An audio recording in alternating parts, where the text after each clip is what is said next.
Hello everyone, I am the Creep's Cabin. I know you use this video to fall asleep, so before that, like the video and subscribe to the channel. Also, where are you from? And what time are you watching? Now get comfortable and relax.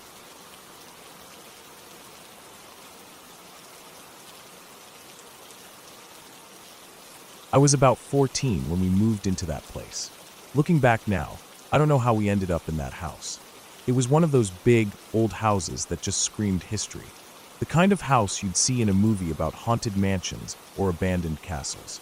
The walls were a faded yellowish cream, cracked in places with peeling paint. It had all these old wooden floors that creaked with every step you took, and a set of stairs that looked like they could collapse at any minute if you didn't walk carefully. We had to work on the place for months before we even officially moved in, and that was after a year of driving up there on family day trips to see how things were going. My parents would go to work on it, and us kids would try to entertain ourselves however we could. It wasn't an easy move for me. I had to leave behind my wonderful grandparents' house, the one I grew up in, and all my friends. I had a solid group of people I hung out with, and suddenly, I was stuck in a place way out in the middle of nowhere with no one around. The house itself was in a weird spot. It was surrounded by trees, with only one main road leading up to it, and the closest neighbors were about a mile away. I hated that house when we first moved in. It felt lonely, eerie even. I wasn't a huge fan of change, especially when it meant being far away from everything that was familiar to me. But over time, as we got the house cleaned up and a little more settled, I started to get used to it. Still, there was something about the place that always felt a little off. I wasn't sure if it was the age of the house or just the fact that it felt so isolated, but there were definitely moments where I could feel something was wrong. There were things that happened, strange things. Dogs we got would bark at corners, places in the house that seemed to always feel cold no matter the weather. My brother, who was about 7 at the time, would swear he saw a ghost one night. He said it was standing at the foot of his bed, just staring at him. Of course, my brother's the kind of kid who'll claim to have seen everything. He didn't believe in ghosts, but that didn't stop him from being a little freaked out by the whole thing. As we got older, we heard more stories from other kids at school. Kids would tell me the house was haunted, that it had been abandoned for years before we moved in, and that lights would turn on and off by themselves. Sometimes, the house seemed to have its own little quirks, but I always figured it was just the house settling, or maybe my imagination getting the better of me. I didn't buy into the ghost stuff, though. I thought a lot of it had to do with puberty, the weird way you start to get more aware of things happening around you. I mean, I wasn't exactly a skeptic, but I wasn't the type to believe in ghosts either. And I'll admit, I went looking for them. I thought, if this house is haunted, I'll figure it out for myself. But there was one thing that happened that I still can't explain, and it's probably the most unsettling thing I've ever experienced in that house. It was a summer day, one of those hot, dry days where the air feels thick and every breath feels like it weighs you down. My parents were busy working on the house again, doing the usual repairs, cleaning up, and making it a little more livable. My brother and I were stuck outside, trying to entertain ourselves. I had grabbed my BB gun and decided I was going to take out some of the starlings that always hung around the yard. There were tons of them, and I'd learned early on that they were easy targets. I was sitting on this little porch that was right outside the kitchen. I can still picture it clearly, even now. It was small, about 15 feet square, and raised off the ground about 4 feet. It overlooked the highway that ran past the house, but honestly, it didn't have much of a view. There was another porch a little farther away that was bigger, with a roof and a better view of the surrounding fields and woods. But for some reason, I liked sitting out on this little porch, even though it didn't seem to serve any purpose. It was almost like a forgotten space, tucked off to the side. My brother, who was around 7, was picking wild blueberries from a patch of bushes just off the side of the porch. I was focused on the BB gun in my hands, scanning the yard for any movement, ready to take a shot at any birds that came close. It was so quiet. The only sounds were the rustling of leaves in the trees and the occasional chirp of a bird. But then, out of nowhere, I heard a voice. It was so clear, so distinct, like someone was standing right next to me. I remember it as if it happened yesterday. "Hey you, can you see me?" "Hey." There was a pause, and then nothing. Just silence. I sat there for a moment, frozen. I turned my head, looking around the yard, but I didn't see anything. My brother was still a few feet away, bent down over the bushes, focused on picking blueberries. It wasn't a voice I recognized, and there was no one around. "Did you hear that?" I asked him. He didn't even look up. He just nodded and said, "Yeah, I heard it." And then, without skipping a beat, he went right back to picking blueberries. He didn't seem bothered by it at all.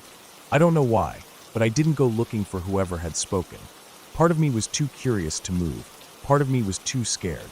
It wasn't like any voice I had ever heard before. It was as if it came from nowhere, and there was something about it that felt wrong. It didn't feel like it belonged to any human, and it didn't feel like it belonged in that moment, in that space. It was like someone, or something, was reaching out from some other place, some other time, just to get my attention. I spent the rest of the day thinking about it. I couldn't shake the feeling that something was off. And yet, I never told anyone about it. I didn't want to sound crazy. It could have just been my imagination, right? Maybe it was just some random noise, or the wind playing tricks on me. Maybe I had imagined the whole thing. But deep down, I didn't think so. Something about it stuck with me. Something about it felt too real to ignore. Over the years, I thought about it every now and then. I thought about the voice, how clear it had been, and how it seemed to come from nowhere. It was one of those things that didn't make sense, and I couldn't explain it. And I didn't want to. Because the more I thought about it, the more it made me realize that some things don't have an explanation. Some things just happen, and you're left to deal with it, whether you understand it or not. I never heard that voice again, but the memory of it stayed with me. I don't know what it was, what it meant, or why it happened. But I do know this. After that day, I never looked at that house the same way again. It wasn't just the house, it was everything about that place. The isolation, the silence, the way it felt like something was always watching you, waiting just around the corner. It wasn't just a house. It was a place where things didn't quite make sense, where things felt off in ways you couldn't explain. In the years since, I've gone back to that house many times. My parents still live there, and I've come to appreciate it for what it is. It's a beautiful house now, even though it still has its quirks. But there's always something about that day that stays with me. I don't believe in ghosts, but I do believe in the strange things that can happen when you least expect them. Sometimes, the things you can't explain are the ones that stick with you the longest.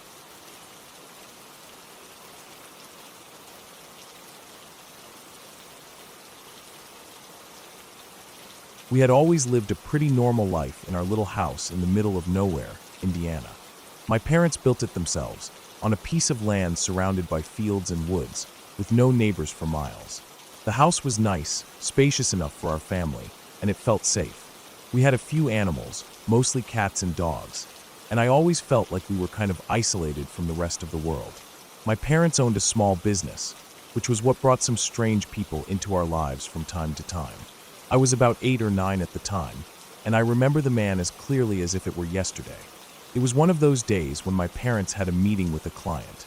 I didn't know much about what they did, but it seemed important. The man who showed up that day was different from anyone we'd met before.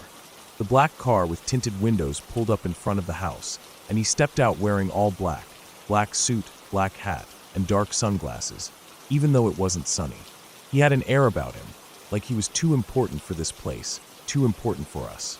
I didn't know it then, but there was something unsettling about him, something that made my skin crawl the moment I saw him. My parents invited him in, and he immediately started asking questions. I didn't hear much of the conversation, but I remember he kept asking about our cat, Mercedes.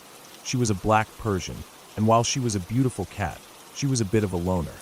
I never liked how he kept eyeing her, almost as if he were fascinated by her, as if she were more than just a cat to him. It was the way he looked at her that unsettled me. When he finally left, he didn't say much, just shook my parents' hands and left the same way he came, all mysterious and quiet, slipping into that black car like he was disappearing into the shadows. That night, we had dinner together as usual, but something felt off. My parents were unusually quiet, exchanging glances every so often like they were trying to figure something out. Finally, Dad spoke up. "That guy, there was something about him," he said, pushing his food around on his plate. "Just something strange." Mom nodded, her eyes wide. "I didn't like the way he was looking at Mercedes," she added. "He gave me the creeps. It was like he wasn't really here, you know?" We all agreed that the man had unsettled us, but we tried to push it out of our minds. That was until later that night. Mercedes, who had always been a healthy cat, suddenly got sick. She couldn't keep anything down. At first, we thought maybe it was just a hairball or something she'd eaten, but she kept getting worse. By the next day, she was vomiting up thick, dark goo that looked like tar. It was strange, but the local vet couldn't diagnose her. They tried everything, but nothing worked. Mercedes kept getting sicker, and the tar-like stuff kept coming up. I don't remember the exact moment she died. It felt like it happened in a blur. I remember sitting there, watching her twitch and hiss at something in the air, her claws swiping at nothing, her eyes wide with fear. It was like she saw something none of us could see, and the look in her eyes. I can still picture it, that wide, terrified stare. And then, with one final breath, she was gone. My parents didn't speak much after that, but I could feel the tension. It was like Mercedes' death had opened some kind of door, one that we couldn't close. After she passed, things started to get even stranger. It started with small things at first. One morning, we found footprints in the snow outside. There were no tracks leading up to the house, just these footprints that started in the middle of the yard and stopped abruptly. No one could explain them. It was as if someone had just appeared out of thin air, walked around, and then disappeared. Then there were the noises. Strange, scratching noises coming from the walls in the middle of the night. At first, I thought it was just the house settling, but it didn't stop. It kept going, night after night. And it wasn't just scratching. Sometimes, it sounded like something was moving around in the attic, like someone was up there. My parents heard it too, but when they went to check, they found nothing. They just brushed it off, but I could see the fear in their eyes. My mom, who had always been a little sensitive to things like this, started acting different. She became withdrawn, not like herself. She claimed to have seen things, shadows, figures, things that didn't belong. She would tell me that there were things in the corners of the room, things that would watch her from the dark. I could see the toll it was taking on her, how it was eating away at her. She didn't say much about it, but I could tell it was making her more and more paranoid. I remember one night, I woke up with a terrible asthma attack. It had been a long time since I'd had one, but this one was bad. I couldn't breathe, and the tightness in my chest made it hard to even get a gasp of air. I remember feeling like I was going to suffocate. In the panic, I crawled over to my mother's side of the bed, lying down on the floor next to her. I could feel my heart pounding, each beat harder than the last. The room was dark, and all I could hear was my own ragged breathing. Under the bed was a pile of boxes, family photos, old wrapping paper, things that had never found a proper place in the house. They were stacked in a mess, just shoved there, with no real order. I had always found the mess under the bed comforting in a way. It was familiar, something I could count on when I couldn't sleep, a small corner of normalcy. But that night, it felt different. In the dead of night, the asthma attack got worse. I could hear my mother stir beside me, and then, her voice sharp and panicked, screaming, "Get away from her." I don't know how she saw it, but something had stacked all those boxes between me and her, creating a wall so she couldn't get to me. I could barely breathe, and all I could do was try to scream, but nothing came out. The boxes were stacked high, a barrier that wasn't there when I had first laid down. It was like something had built it while I wasn't looking, just to keep her away from me.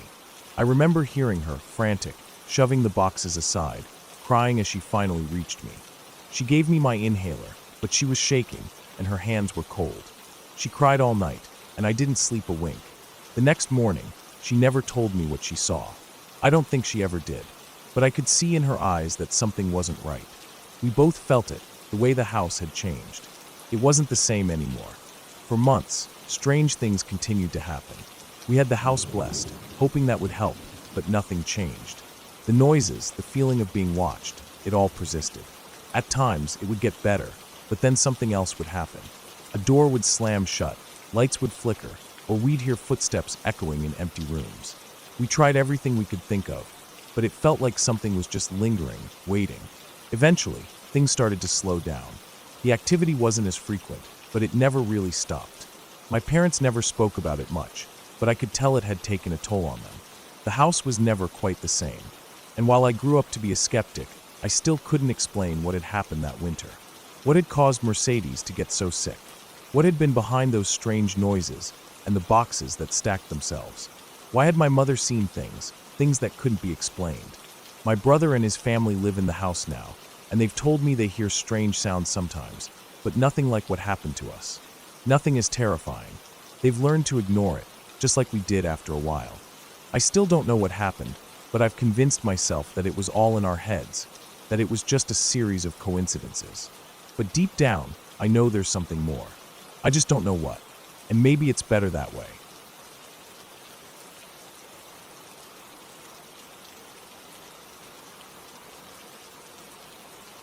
That winter evening, the house felt quieter than usual.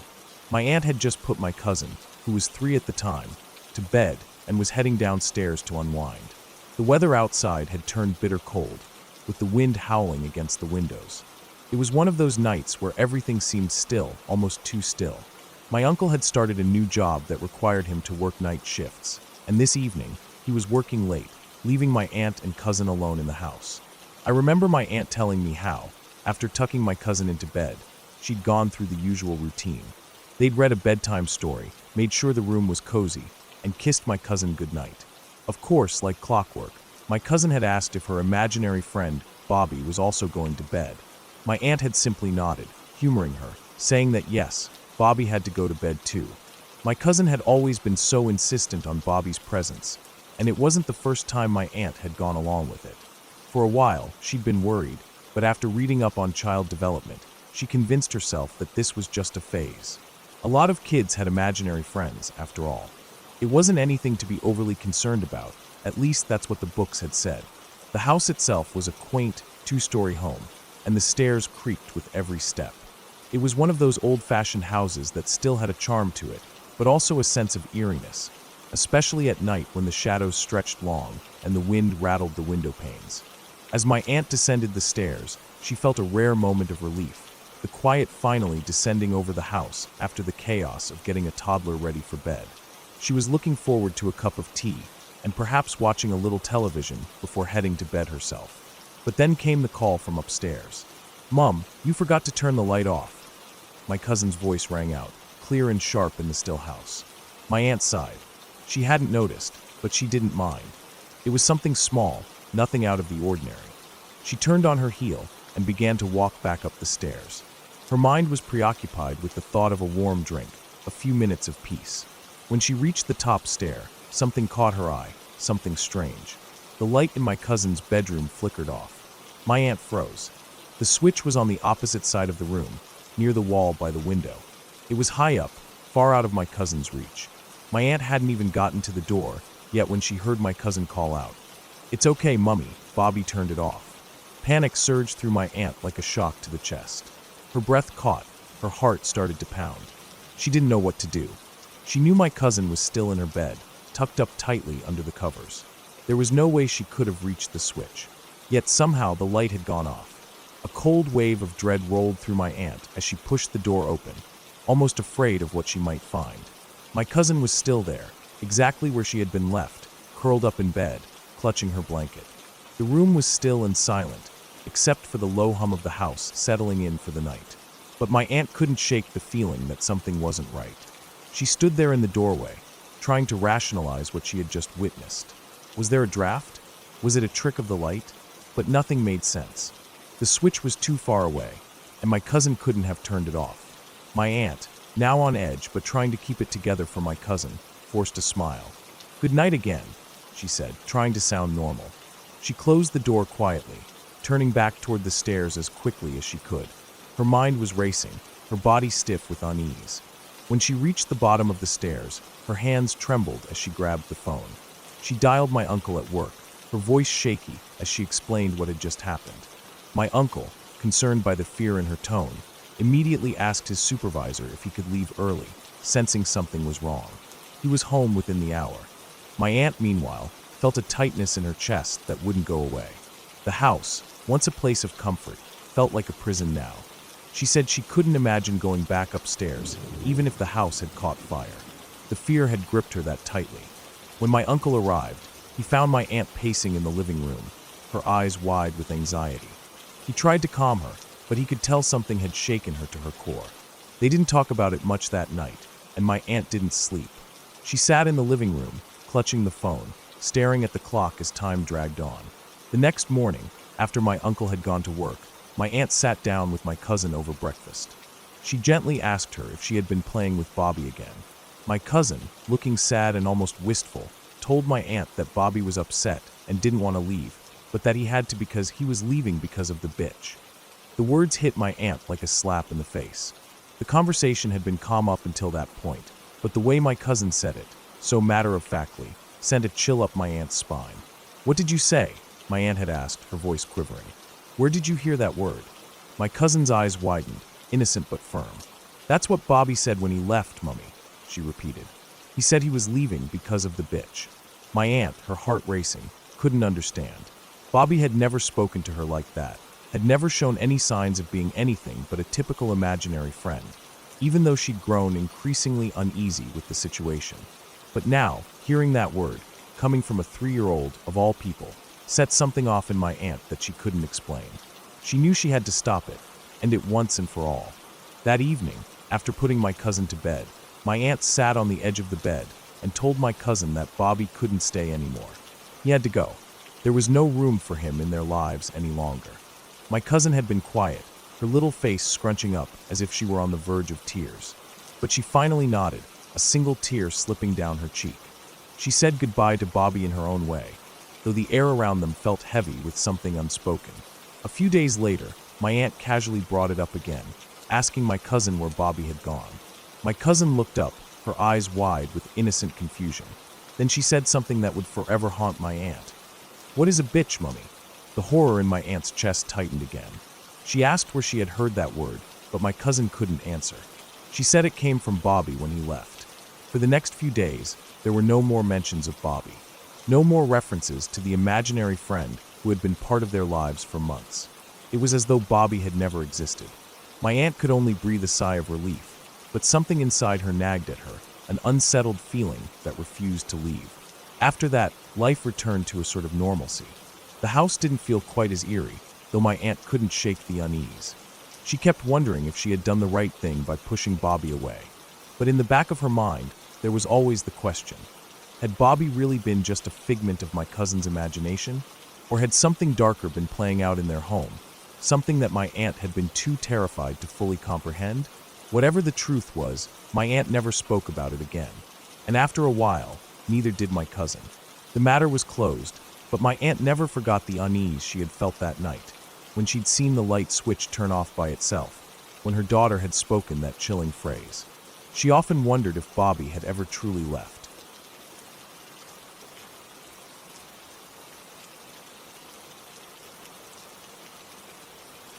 I have one moment that stands out in my mind as being one of the creepiest and most frightening moments of my entire life. And I mean that without exaggeration.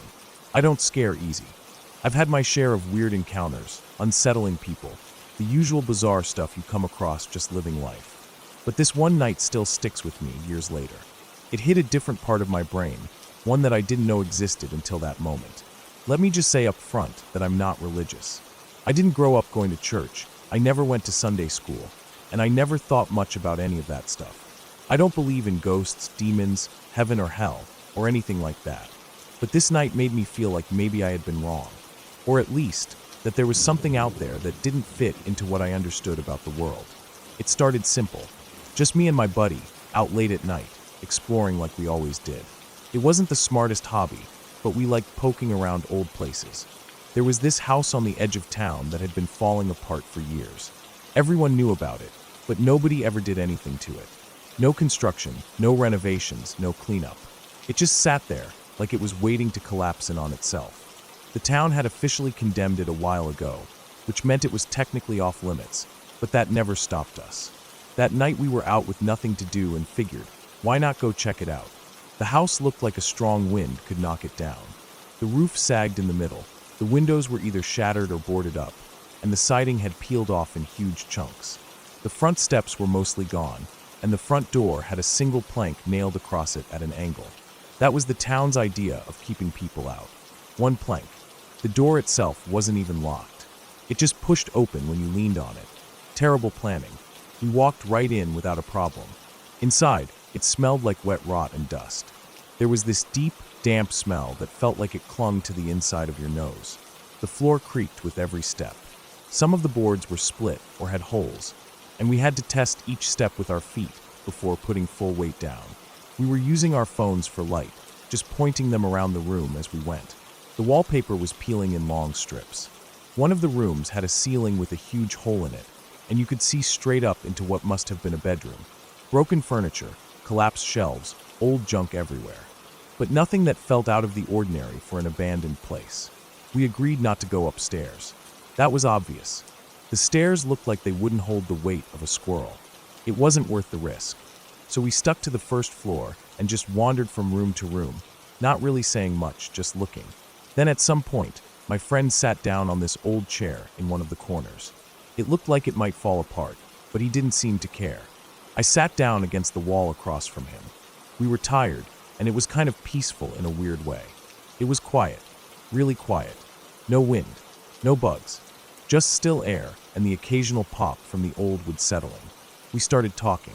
We got into one of those random, late-night conversations that only happen when you're sitting in a place like that. We talked about life, why things seem so messed up in the world, why people do the things they do, all kinds of stuff. Nothing serious, just rambling thoughts.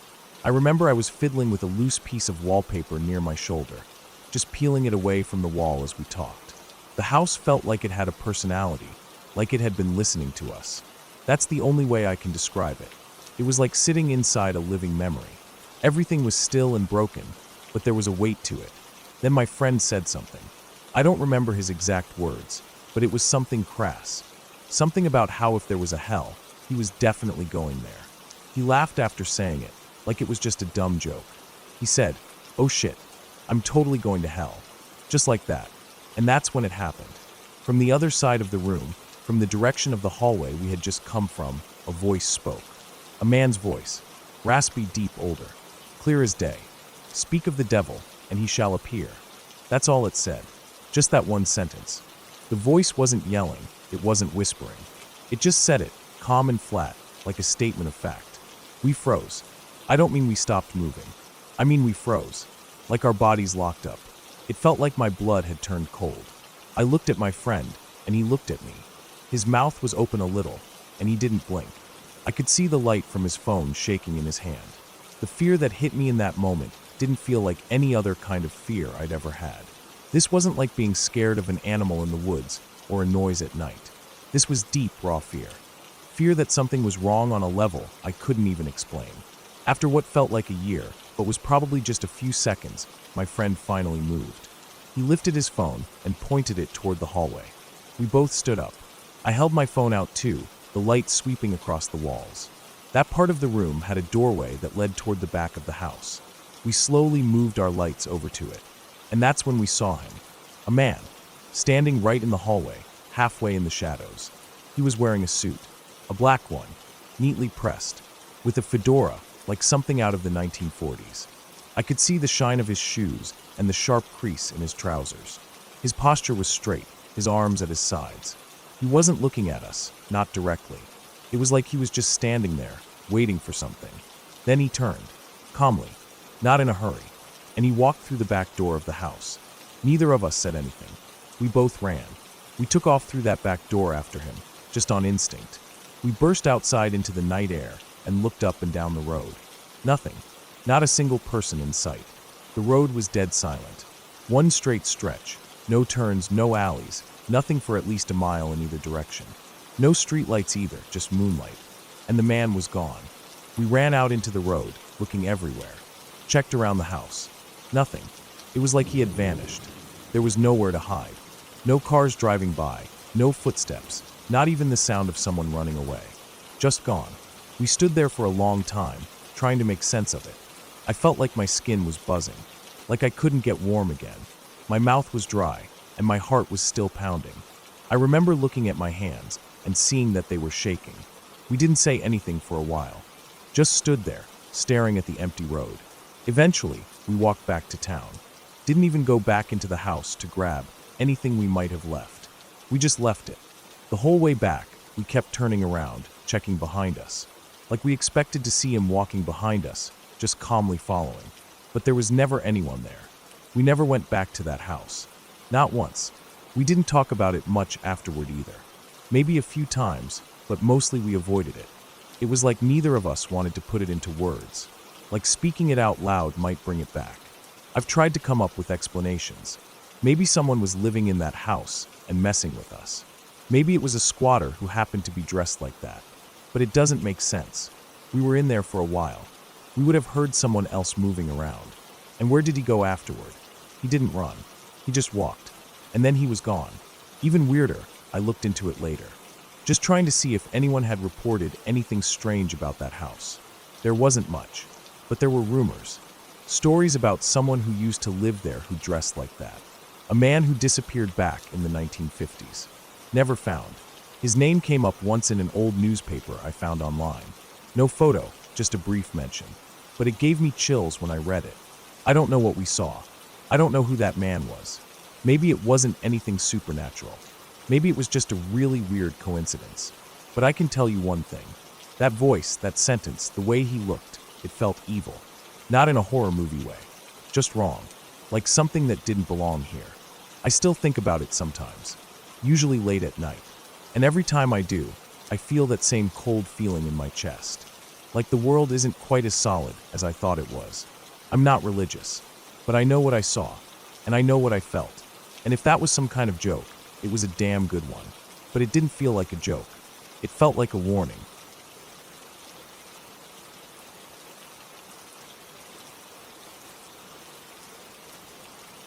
I was around 10 or 11 years old when this happened, and it's something I still think about sometimes when I'm alone at night.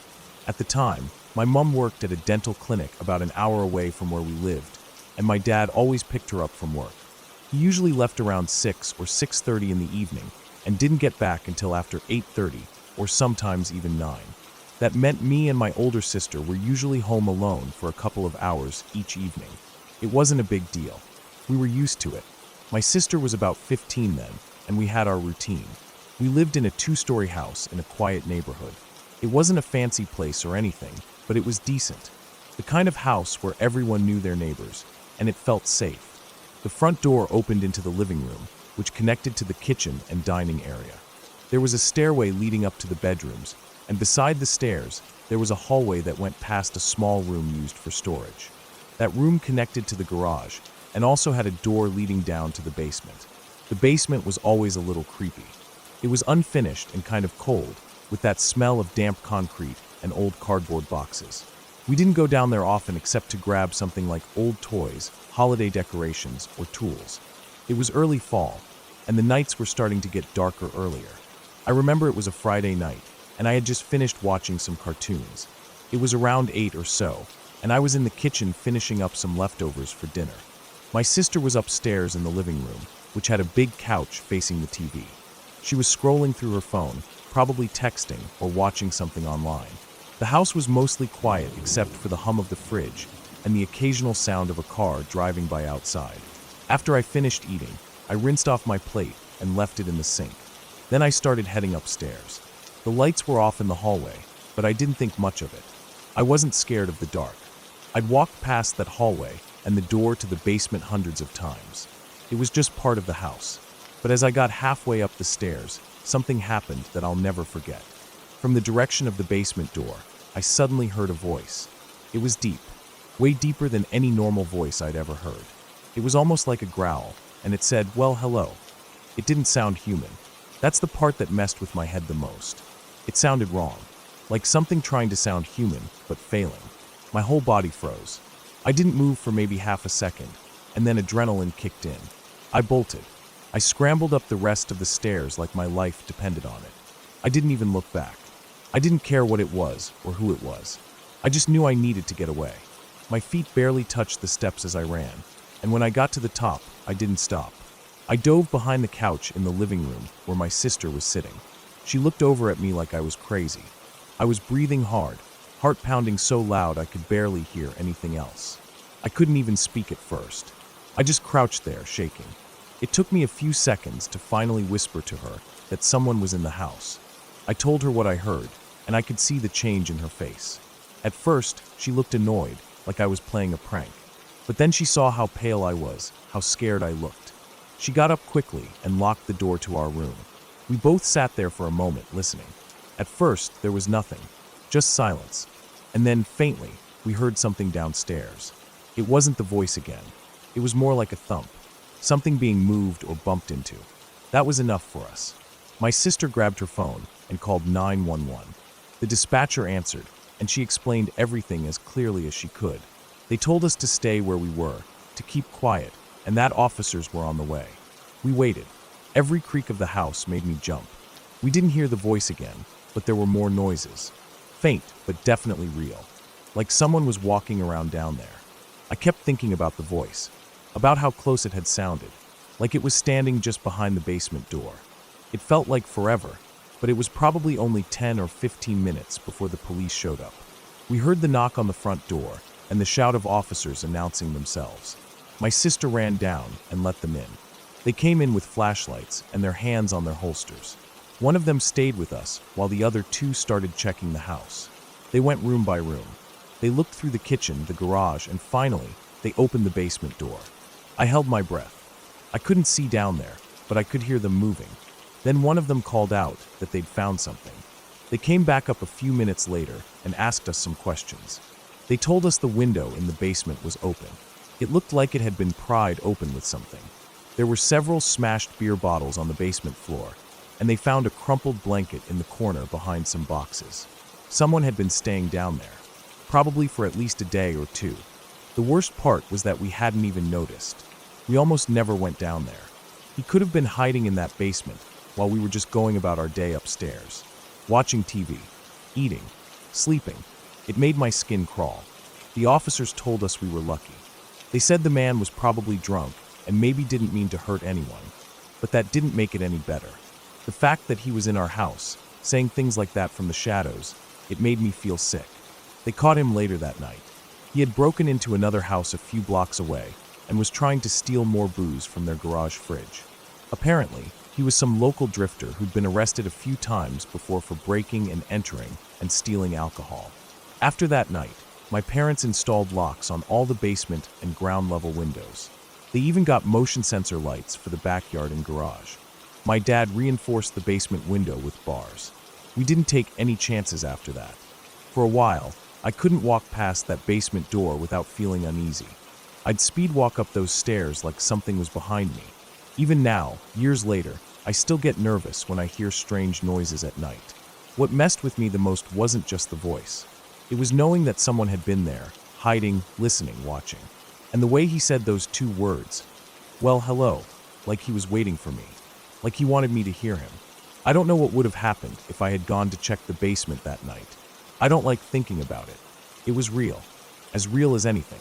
No ghosts or monsters, just a man, a desperate, probably drunk man who broke into our house and decided to camp out in our basement without us knowing. The world can be scary enough without anything supernatural. That night taught me that, and I'll never forget the way that voice sounded, like gravel scraping against metal, like something that shouldn't have been in our house, but it was.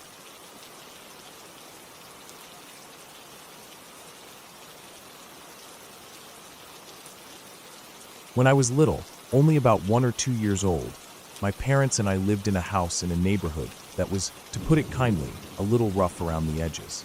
It wasn't the kind of place you'd imagine raising a family, but my parents were doing their best, trying to make ends meet, and this was all we could afford at the time. We lived on the corner of a four-way stop, which meant that a stop sign was right there, directly in front of our house. At least, that's what I was told later, because I obviously don't remember much from that time. But according to my parents, it was the perfect spot for trouble to brew, even if they didn't realize it at the time. My parents' bedroom was right next to my crib, separated only by a thin wall. I had one of those cribs with the wooden bars, and I remember the feeling of the bars, even though I was too young to remember the specifics of the night that everything changed. According to my mom and dad, it was late one night. They had been in bed, asleep, just like every other night. I was in my crib, likely sound asleep as well, when everything erupted in a loud, jarring noise that shattered the quiet. It was so loud that it woke both of my parents instantly, a noise so sharp and sudden that it was unmistakable. They both described it as the unmistakable sound of a gunshot. My dad even said that the sheer force of the sound made the whole house vibrate. But in the moment, neither of them thought much of it. The neighborhood wasn't exactly a safe one, so they figured it was just another random, careless shooting from the usual crowd of people who didn't really care much about what they did or where they did it. They didn't get out of bed to check or anything. They just rolled over, probably annoyed, and went back to sleep. After all, it wasn't the first time they'd heard something like that. There were always sirens, always distant gunshots, or sometimes even the sound of loud arguments spilling out into the night. It wasn't a good neighborhood, and they were just too used to the noise. But the next morning, everything felt different. My mom was in the bathroom, just getting ready to start the day. She was brushing her teeth, looking in the mirror, and then out of the corner of her eye, she noticed something strange. At first, she thought it was a crack in the wall, maybe something from the house settling, but as she got closer, she realized it wasn't just a crack. There was a hole, small but clear, in the bathroom wall. The kind of hole you wouldn't expect to find in a place like that, not in a wall that had been perfectly fine the day before. It wasn't just a hole, either. It went all the way through the wall. She leaned in closer, feeling a wave of confusion, and then alarm wash over her. It was strange. Why would there be a hole like that? She called my dad in. He came to look at it, and when he saw it, the confusion started to turn into a sinking feeling. He stepped back, eyes narrowing as he studied the hole. Something about it felt wrong. He knelt down to look at it from a different angle, and that's when he found something even more unsettling. The hole wasn't just in the bathroom wall. It was part of a line of holes, all in different spots throughout the house. They spent the next few hours carefully inspecting every room, every wall. And sure enough, they found more holes, some smaller, some larger, all in a line, cutting through the walls of their bedroom, the bathroom, and even the hallway. Some of the holes were too small to see anything through, but others were wide enough to let a person's hand pass through. My dad even discovered something terrifying, a bullet, lodged in the wall of their bedroom. He pulled it out slowly, inspecting it with a sense of disbelief. The bullet had clearly come from outside the house, and its trajectory was clear. It had traveled through the walls of their bedroom and bathroom. They both stood there in silence, staring at the evidence of what had just happened, trying to make sense of it. The thought hit them hard, and it was almost impossible to ignore. Someone had shot at the stop sign outside, and the bullet had ricocheted, tearing through the thin walls of the house, narrowly missing them both. If they had been awake, walking around, or just a few inches closer to the walls, things could have been a lot different. A bullet, traveling through the walls at the right angle, could have easily struck either of them, or worse me. I could have been right there, in my crib, asleep, completely unaware of the danger that was so close. It sent a chill down my parents' spines just thinking about it. At first, they didn't even know how to react. My mom was in shock, trying to comprehend how something like that could happen in their own home. My dad was pacing, muttering to himself, trying to make sense of the whole situation. They both felt a wave of gratitude that no one had been hurt, but that feeling quickly morphed into anger, frustration, and fear. They called the police, of course, but by the time the officers arrived, there wasn't much they could do. The shooter was long gone, and no one had any idea who might have done it. The police inspected the stop sign outside, finding clear evidence that it had been the target. The bullet had gone right through it, and from there, it had traveled straight toward the house. It was clear the person who had fired the shot hadn't been aiming for anyone specifically. It was just a random act of violence, an idiotic display of carelessness. But that didn't make it any less terrifying.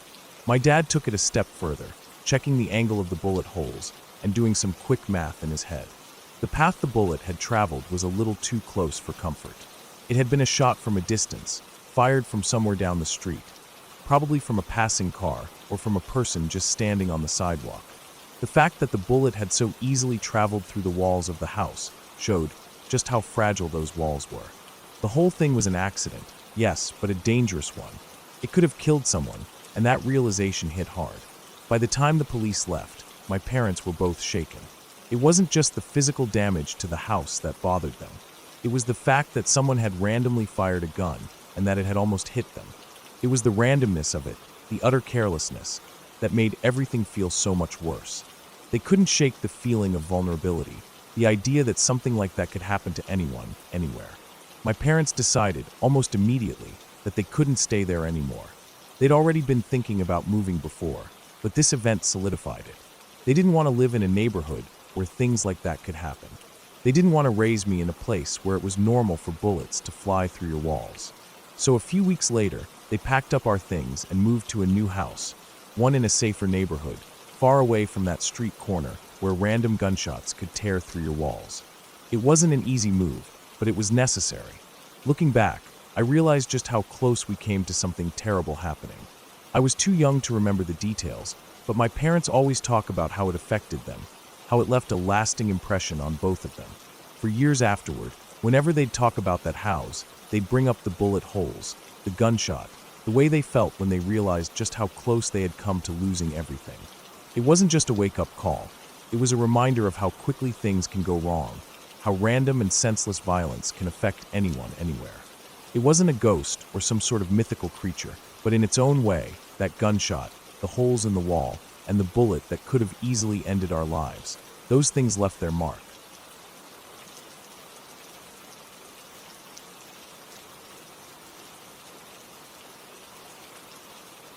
I was 18 when I left my home in Kentucky to go to college in Kansas.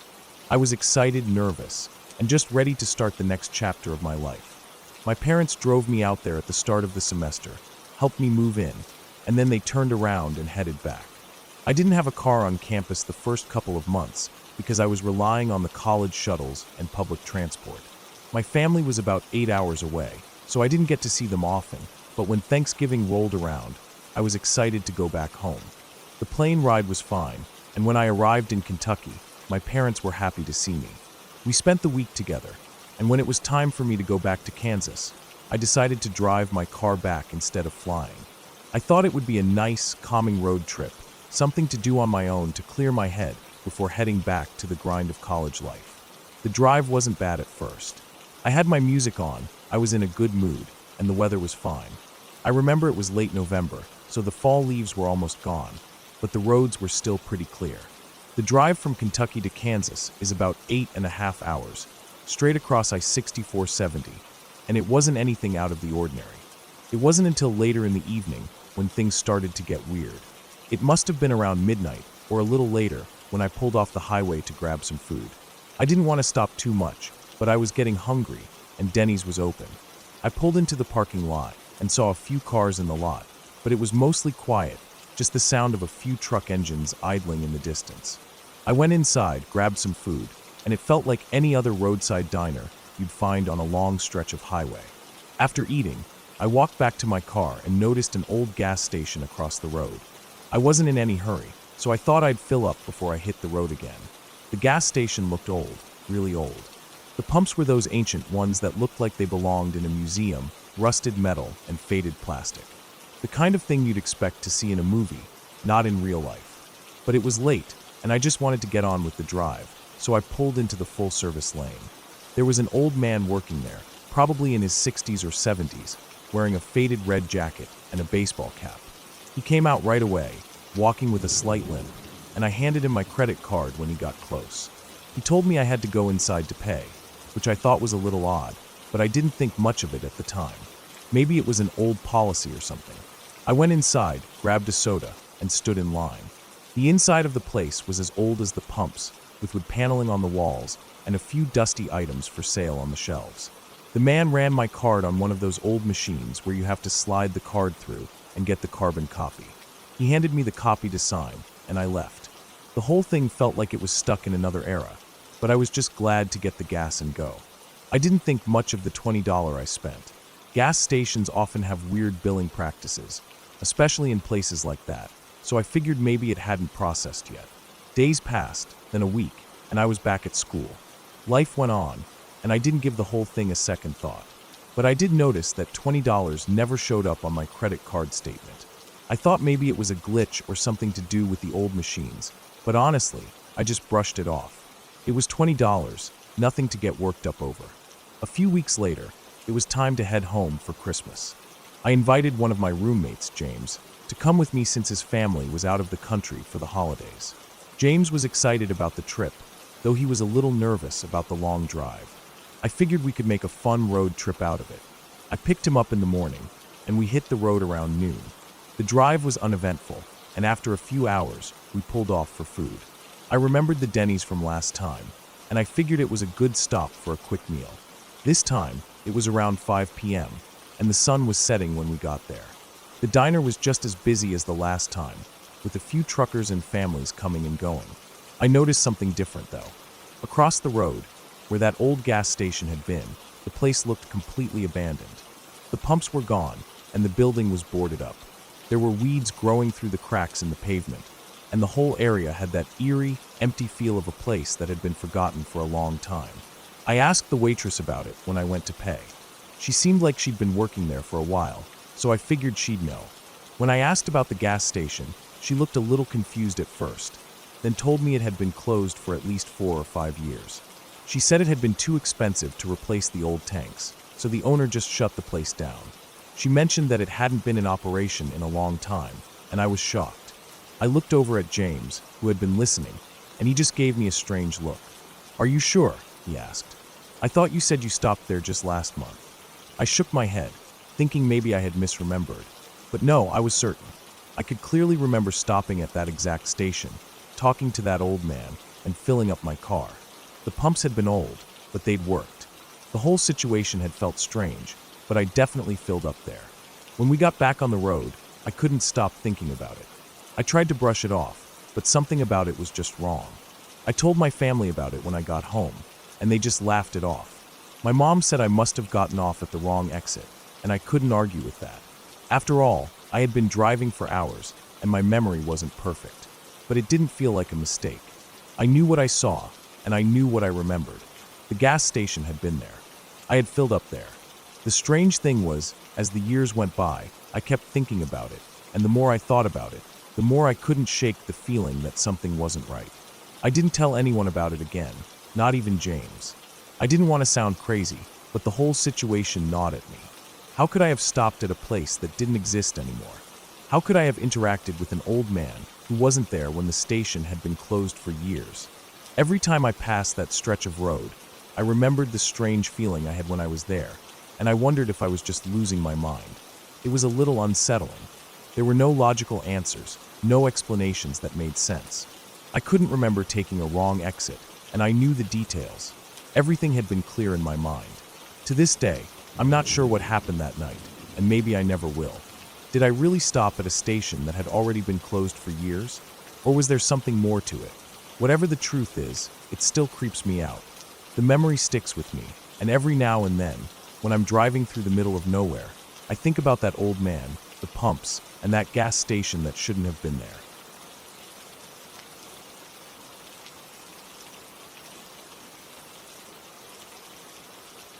The summer between my freshman and sophomore years of high school is one I'll never forget, though not for any of the good reasons you might think. It started innocently enough. My best friend, Sean, and his family had just moved into his grandmother's house while they waited for their own to finish being renovated. It wasn't the kind of house you'd forget easily, not because of how it looked. It was big, old, and beautiful, but because of the sheer remoteness of it. His grandma's house sat about 500 feet off the nearest road, surrounded by trees on all sides. It was one of those places where it felt like no one could hear you scream if you needed help. The house had a huge living room with a vaulted ceiling and massive floor-to-ceiling windows that gave the whole room a wide-open feel, though that also meant there was zero privacy. You couldn't walk through the living room without someone, somewhere, seeing you. It was just Sean, his cousin who was a year older than me, and his grandma living in the house.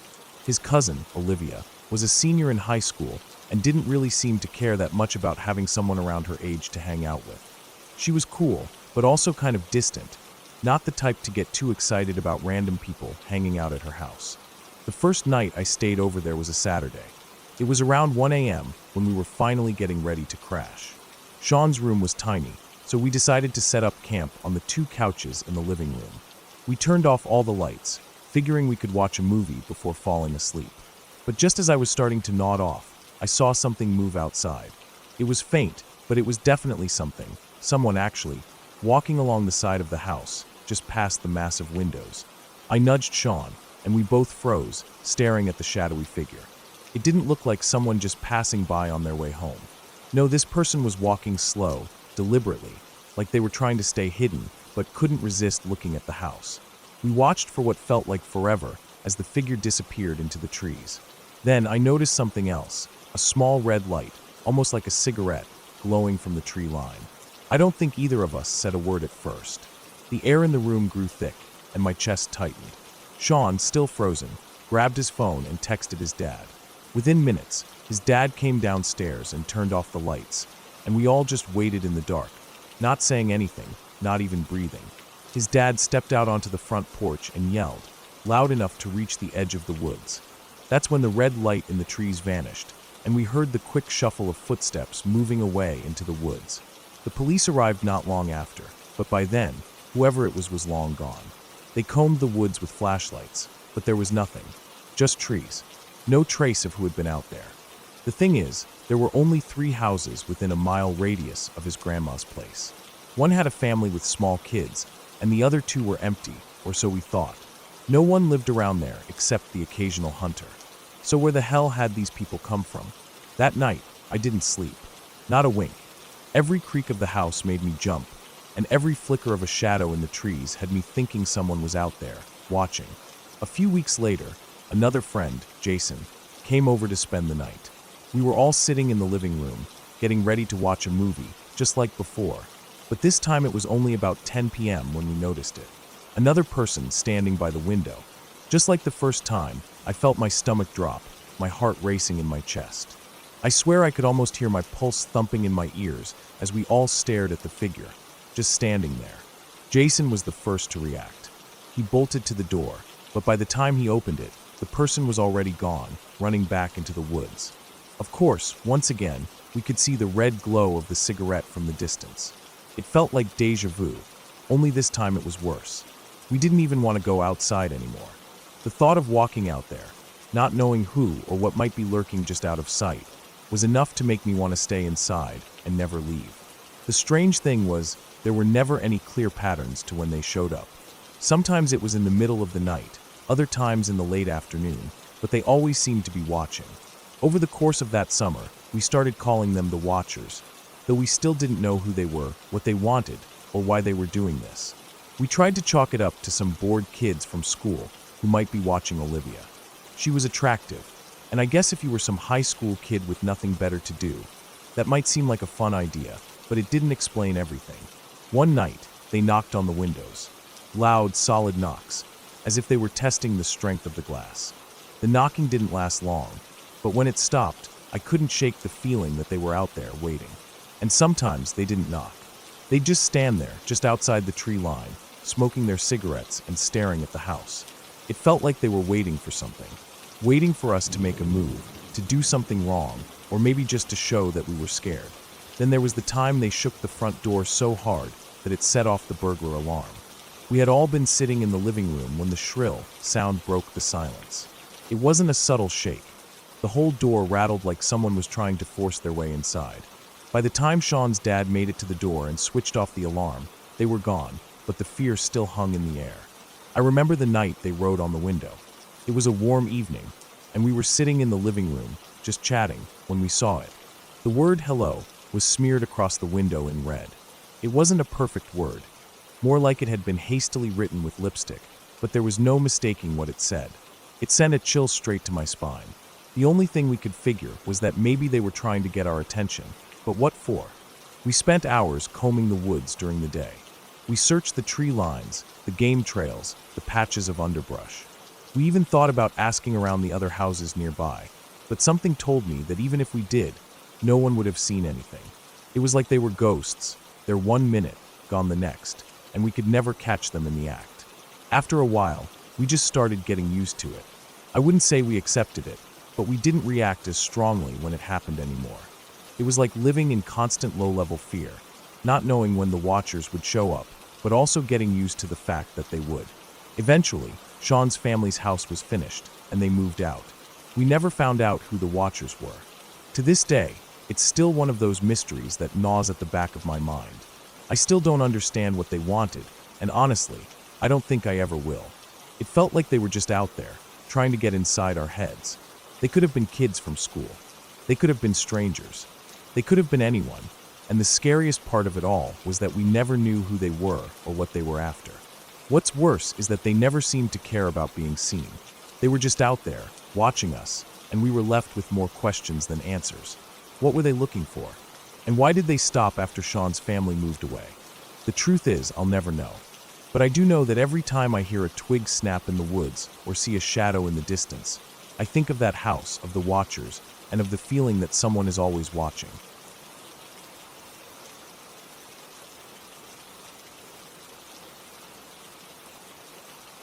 It was the kind of summer where the heat clung to your skin like guilt. The kind where you couldn't even blame the sun for it. Just the thick, unmoving air and the way the nights never seemed to cool off like they used to. A few months earlier, we had buried my husband's father. Massive heart attack, sudden and brutal. One day he was here, sitting at the kitchen table with his half smile and his calloused hands. The next he was gone. My husband didn't talk about it much. He kept busy fixing things around the property, cutting firewood even though we wouldn't need it until winter, tinkering with the tractor even though it ran fine. He didn't want to sit still long enough to think. I understood. Around the same time, I lost my job. Layoffs, they said. I was just one of many, but that didn't help the bitterness settle. I'd been with that company for nearly a decade. We weren't hurting for money right away, but the sudden emptiness of routine weighed on me. Every day blurred into the next. I stopped sleeping. It wasn't insomnia, not at first. I'd lie down, lights off, the fan spinning overhead, and just wait.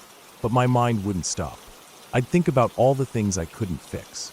My husband's sadness, the silence in the house, the uncertain future.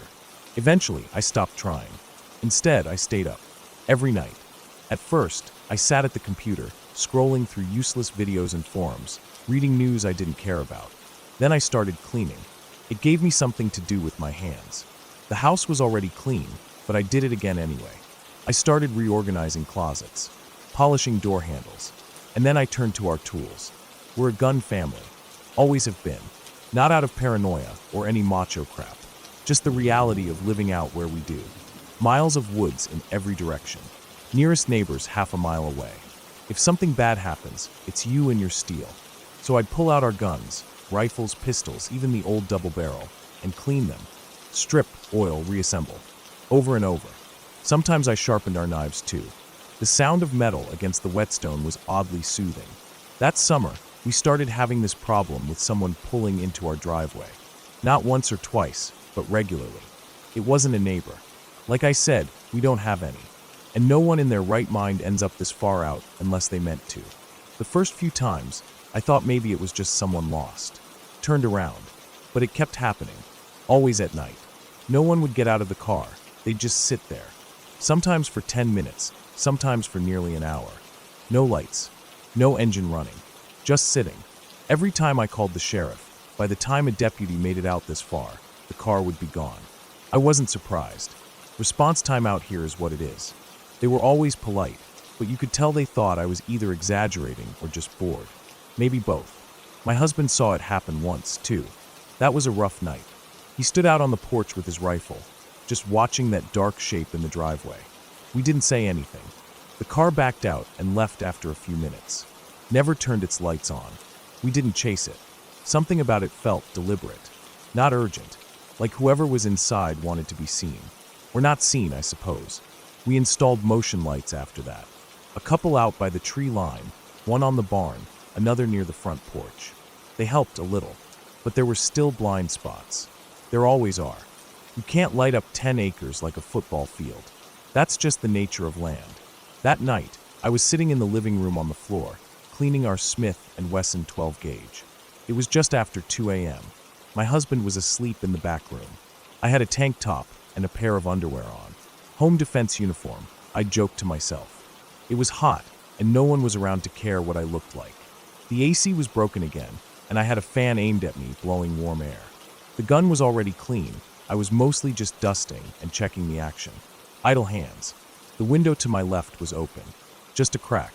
Enough to let some air in, not enough for someone to reach through. Or so I thought. I could see the driveway through the glass. The moon was high and bright enough that I didn't need any indoor lights on. Everything looked normal. No car. No movement. Just the usual shadows from the trees and the sway of tall grass in the breeze. Then I heard it. A rustling, faint but close. I paused. The kind of pause where every muscle freezes, but your eyes start scanning. I listened. It didn't come again right away. Could have been a coyote. Or a raccoon. Maybe even a deer nosing around. We got all three regularly. I went back to wiping down the shotgun. Then I saw it. 2 hands. Human hands. Slowly, carefully pushing at the edges of the screen in the window. There's a moment when you see something so unexpected that your brain refuses to believe it. You don't react right away because it doesn't fit. I just stared. The fingers were pale and tense, like they were trying not to make noise. The nails were short and dirty. They worked slowly at the bottom edge of the screen, lifting it, testing it. Not hurried, like they'd done this before. I don't remember dropping the rag I had in my hand. I don't remember crossing the room. 1 second I was on the floor. The next I was standing with the shotgun chambered, safety off, aimed right at that window. My heart was pounding so hard it made my vision pulse. Whoever it was, they froze. One of the hands slipped away, fast. The other fumbled for a second, and then disappeared. I didn't fire. Thought about it. Thought about the mess it would make, and how hard it would be to explain to the sheriff why I blew a hole through the siding of my own house without a clean target. Instead, I held position. Waited. 30 seconds passed. Then a minute. Nothing. I moved to the front door and slipped out barefoot, gun still at my shoulder. The porch light was already on. The motion sensor had picked up the movement. The driveway was empty. I swept the yard with my eyes. No car. No figure. Just night. The wind was still, the crickets back to their humming. I walked the perimeter of the house slowly. Every bush, every dark corner. I checked the barn, the shed, even inside my truck. No one. I was sweating by the time I circled back. The screen on the window was loose at the bottom. Not broken, just enough to slip hands under. He hadn't gotten it all the way out before I interrupted. Inside, I locked every window and door. I sat in the kitchen with the shotgun across my knees until the sun started coming up. When my husband walked in rubbing his eyes, I didn't even explain right away. I just told him not to open the window in the living room. We didn't call the sheriff that time. What would be the point? No description, no vehicle, no damage done. And anyway, I had the sense this wasn't about the police anymore. We didn't see him again. Not once. No car in the driveway. No hands at the window. Nothing. For a while, I was jumpy every time the wind blew through the trees. I started sleeping with a gun beside the bed. Not just in the drawer, on the actual bed. But weeks passed. Then months. Quiet. We don't talk about it much, my husband and I. It's not like we pretend it didn't happen. We just leave it alone. Like a scar you don't poke. I don't know who that man was, or what he wanted. But I know this much. I wasn't the first house he visited. And I wasn't the last. Just the wrong one. That summer changed how I see the world. I used to think we were safe out here, in the middle of nowhere. That the distance protected us. But it doesn't. It just means when danger comes, it's got time to get close. Time to plan. Time to watch. I still sit up late some nights, just listening. Watching. Not out of fear anymore, but out of something colder. Something steadier. I don't sleep with the shotgun on the bed anymore, but it's never far. Just a few steps away. Because once someone tries to come through your window in the dark, you never forget how that silence sounds. And you never leave yourself that open again.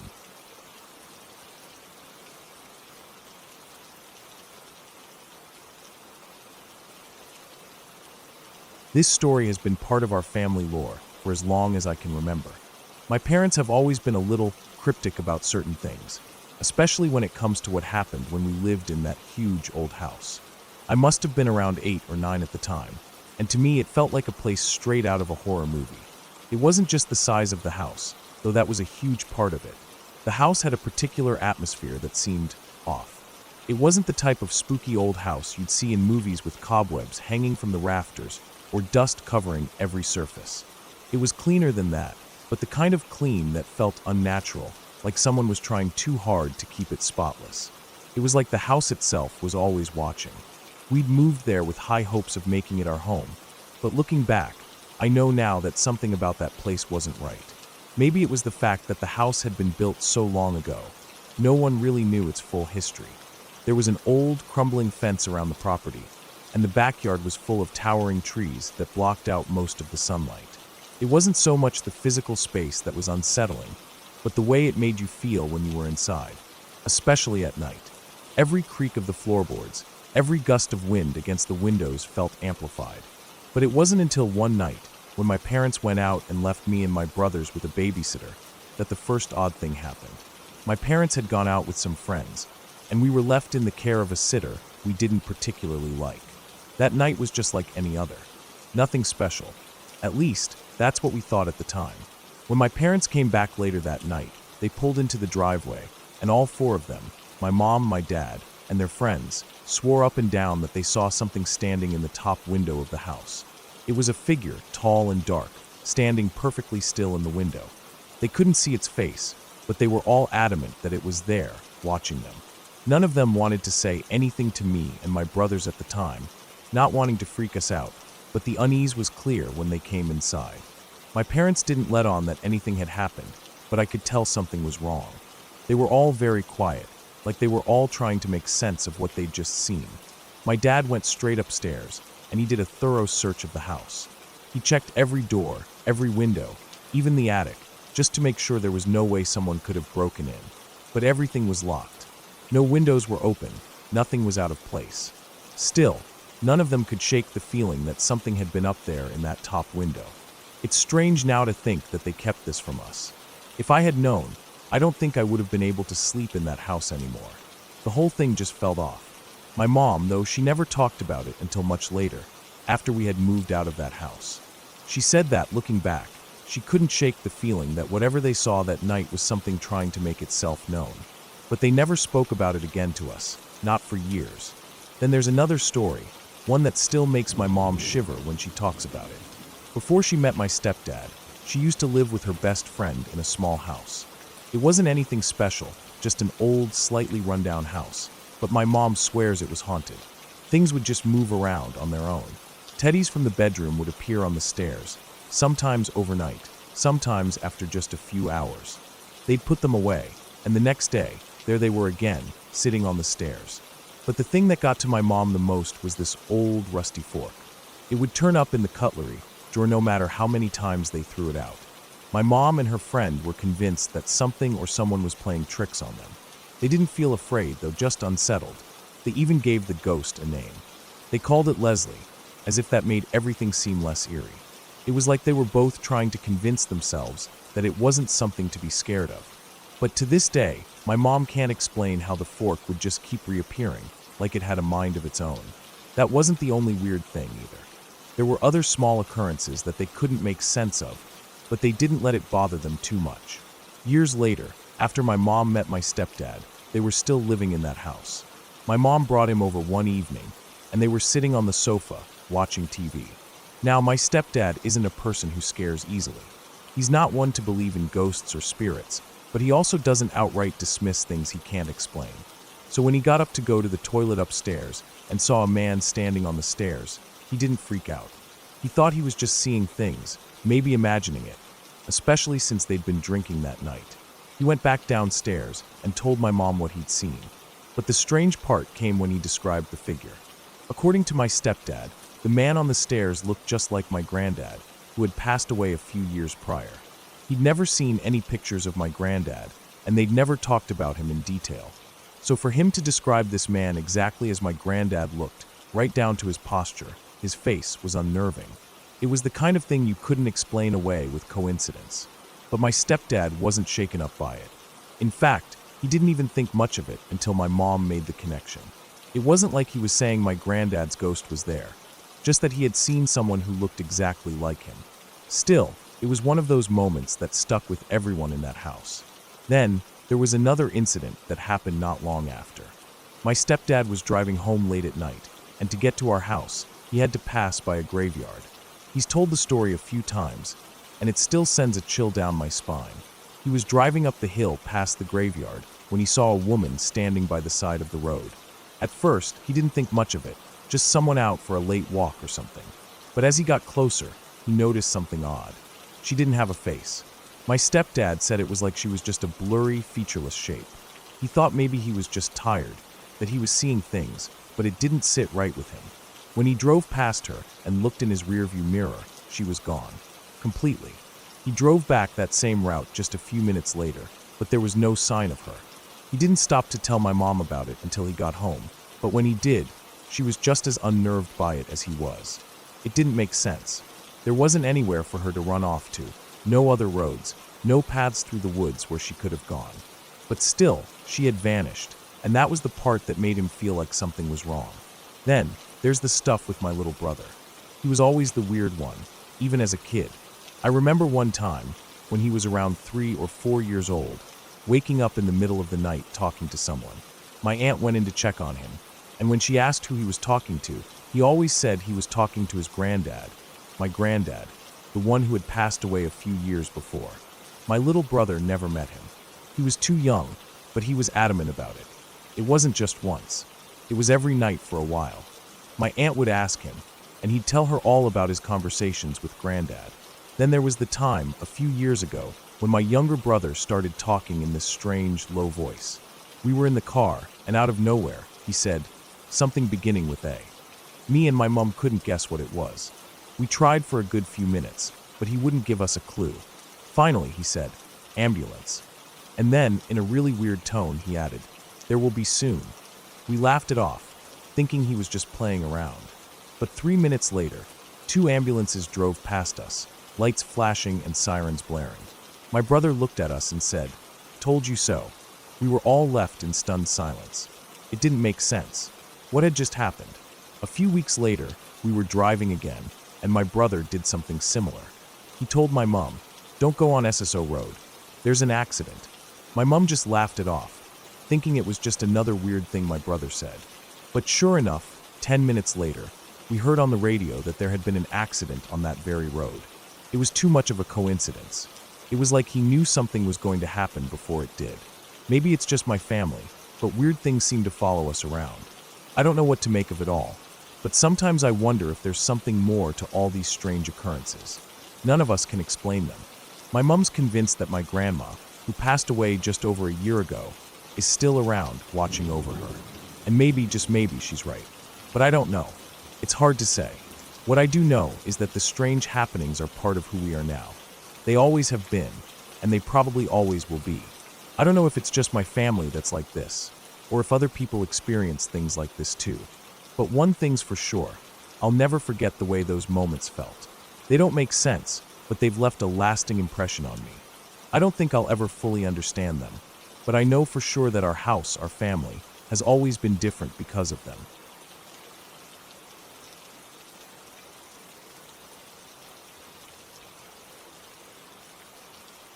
I was a freshman in college, still getting used to the independence that came with being away from home for the first time. My dorm was a decent walk from where I worked, just a half mile or so down the road. It wasn't a big deal, really. I was used to walking. I'd make the walk home most nights after my shift, sometimes later than I liked, but it became part of my routine. There wasn't anything particularly terrifying about the walk. It was on a main road, University Drive, and there were always cars coming by, some late-night students driving home or taking the roads out of town. It wasn't the kind of place that felt sketchy. But one night, things were different. It was a Friday night, so the campus was alive with energy. The bars had just closed, and I was walking home around 1 a.m., making my way down University Drive, the lights flickering in the distance. I was tired after a long shift at the local diner, but I was looking forward to getting back to my room. The street was quiet, too quiet for that time of night, but nothing to really think about. I didn't feel uncomfortable, though I kept my head down and my earbuds in, the soft sound of music keeping me company. As I walked, I noticed a car coming up behind me. It was a few guys, maybe in their 20s, driving slowly. I didn't pay much attention at first. People in cars always slowed down when there was a person walking, no big deal. But then I heard them yell something out the window. I didn't make out the words, but it was loud enough to make me glance back. The car was still there, creeping along, and one of the guys leaned out the window and yelled again. Something crude. It wasn't aimed at me specifically, but I knew they were messing around, trying to get a reaction. I ignored them, trying to keep walking with my head straight ahead, pretending they didn't exist. That's the best thing to do, right? Just ignore it. I kept moving, my pace steady, hoping they'd get the message and keep going. But then, just as I was starting to feel like I was going to make it home without any more hassle, I heard the car slow down even more. I glanced over my shoulder. The car had turned around. My heart dropped. It wasn't the usual drive-by and yell kind of thing. No, they had circled around, and now they were following me. I could feel the panic rising, the adrenaline starting to kick in. I tried to stay calm, keep my mind clear, but I could feel my breath quicken. The street was split down the middle by rows of tall palm trees. On either side were sidewalks, but not much else, just the occasional building, darkened by the late hour. It was empty, quiet, but I knew this wasn't a good situation. I had to move. I started walking faster, trying not to break into a run too early. The guys in the car must have seen me start to speed up because, right then, I heard the engine roar louder. They were closing in. My instincts kicked in, and I couldn't stop myself. I broke into a run. I'm not a fast runner, never have been, but something in me pushed my legs faster than I thought I could go. The night air felt cold against my skin as I raced down the sidewalk. I didn't dare look back. I didn't want to see the car pulling up behind me, but I could hear it. The screeching of tires, the engine revving as they turned down the street, probably trying to cut me off. I darted off the sidewalk and into a side street that led into campus, hoping it would be a safer route. I knew this part of campus. The side street ended at a building with a wall, so there was no way a car could chase me further. But there were plenty of places for someone on foot to follow. I didn't dare slow down. I kept running until I was sure I was deep enough into the side street. That's when I heard the car come roaring down the road behind me. They were coming, tearing down the road at full speed. I couldn't believe it. My pulse was in my throat, and my thoughts were a jumbled mess. I turned to the right, ducking behind some bushes just off the side street, trying to hide as quietly as I could. The sound of the car screeched to a halt, and I froze, crouched behind the thick greenery. I barely dared to breathe. The guys in the car were out now, the sound of their footsteps muffled by the night air. I could hear them talking, but I couldn't make out the words. My heart was thundering in my chest, and all I could think about was that they were going to find me. I had no idea what they wanted, but I knew it wasn't good.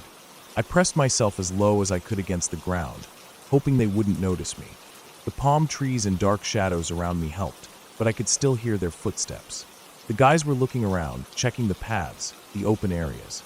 I watched through the leaves of the bushes, trying not to make a sound. I had no idea how long I stayed like that, hiding in the bushes, my legs cramping from the tension. I kept still, kept my head down, praying they wouldn't come closer. The world outside seemed to vanish as I listened to every little sound around me. The crunch of footsteps on the ground, the faint hum of the car engine still idling, the occasional murmur of voices. I could barely hear the guys, but it was enough to know that they were moving around, getting closer. I don't know how long I was there, probably 20 minutes, maybe more. It felt like forever, each second stretching longer than the last. Every time I heard a footstep, I tensed, ready to bolt if they spotted me. But it wasn't until one of them spoke again that I allowed myself to relax, just a little. I heard one of them say, "Damn, she was fast." I stayed frozen in place, not daring to move. The next thing I heard was the sound of footsteps moving away. Then, the car doors slammed shut, and the engine revved up once more. They were leaving. I waited another minute, maybe two, just to be sure. My heart was still racing, but I was too scared to move. Finally, I dared to peek over the edge of the bush, just enough to see the taillights of their car disappear around the corner. I took a deep, shaky breath and crawled out of my hiding spot. My legs were weak, my body trembling from the adrenaline, but I forced myself to stand and move. My heart was still pounding in my chest as I walked cautiously back toward the main road, my mind reeling from what had just happened. I made my way slowly back to the dorm, each step heavy with the weight of everything that had just occurred. I knew I had barely escaped, and the thought of how easily things could have gone wrong was almost too much to bear. I couldn't believe I had been so close to something awful. From that night on, I never walked home alone again, not after work, not ever. There were too many close calls in that world, too many people out there who didn't see you as a person, but as someone to mess with, someone to hurt. I was lucky, I knew that. I never went back to that side street, and I made sure someone from my floor would walk me home. I learned to trust my instincts, to listen to that little voice inside my head that says, "This isn't right. Get out." I never saw those guys again. Never knew who they were, what they wanted, or why they targeted me that night. But I wasn't about to stick around and find out. That's not a lesson you forget.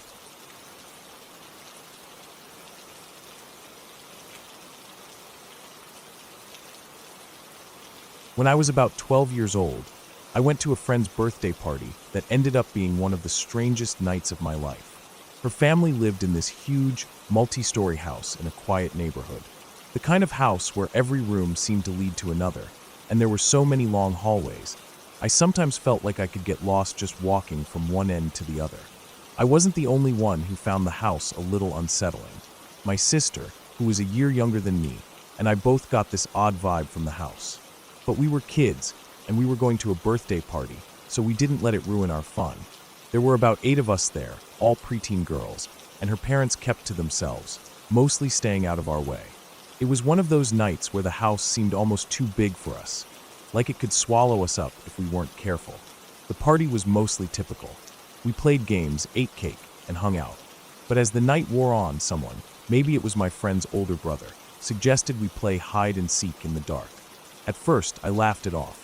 I wasn't exactly fond of the dark, and the idea of running through that massive house, not knowing where I was going, was more than a little terrifying to me. But everyone else was eager, and since I didn't want to be the only one not playing, I went along with it.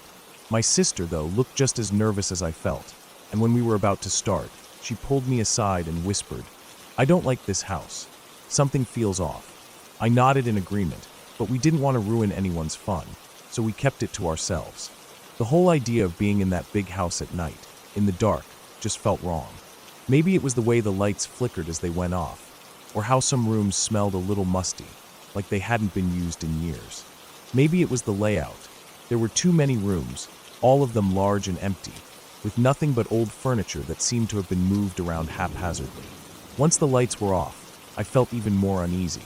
We all scattered, searching for places to hide. I tried to find a good spot, but my heart was racing, and my mind was already telling me this was a bad idea. I ended up hiding with a couple of the other girls in my friend's closet. It was one of those long, sliding mirror door closets that stretched the length of the wall. I wasn't the only one who found the closet a safe spot. 2 other girls decided to join me, and we all squeezed into the far corner, staying as quiet as possible. I was trying my best to calm down, my back pressed against the cool, smooth wall of the closet. The mirrors reflected our faces in the dark, their pale outlines barely visible.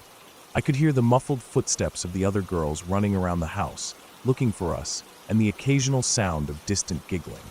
It wasn't exactly scary, but the isolation of the closet, the way it felt like the whole house was still but alive in a way, made me jumpy.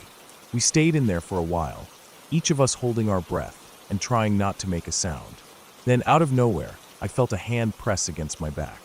It was light at first, just a faint pressure, like someone had reached in and placed their hand gently on my shoulder. But then it lingered, pressing harder, as if someone were leaning into me. It was so real, so distinct, that at first, I didn't even react. I thought one of the other girls was playing a prank. I tried to turn around and look, but I couldn't see anything. The hand was still there, steady against my back. My first thought was that maybe I'd brushed against a clothes hanger or something hanging in the closet. But as I felt it, I knew it wasn't that.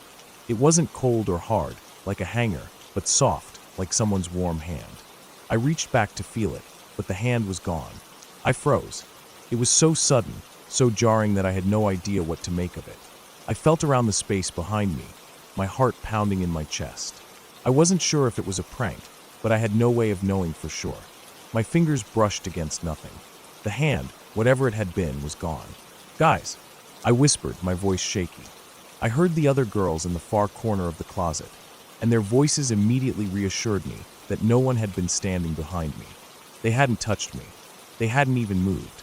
They were still on the other side of the closet, huddled close together. They hadn't felt anything. But the weirdest part was that I still felt that pressure on my back, like it was lingering just beneath the surface, as though it had never left. I couldn't explain it. My stomach dropped, and I suddenly felt like I needed to leave. Fast. Without saying another word, I stood up, sliding the closet door open and rushing out into the dark hallway. I didn't care about the game anymore. I was done. My sister was hiding in another room, and I immediately went to find her. When I told her what happened, she just stared at me, her face pale. "I don't like this place," she said, almost in a whisper. We decided to stay in the living room after that, away from the game and away from the dark corners of the house. The birthday party continued, but we didn't go back into the dark areas of the house, not after what I'd felt. I didn't even go into the closet again for the rest of the night, and I don't think I ever did again. The feeling stayed with me for a while, and it wasn't until I told my sister later that I realized she had experienced something similar during the same game, though she didn't speak up about it. We never talked much about that night, and when we did, we brushed it off like kids do, pretending it was nothing. But deep down, we both knew it was something more.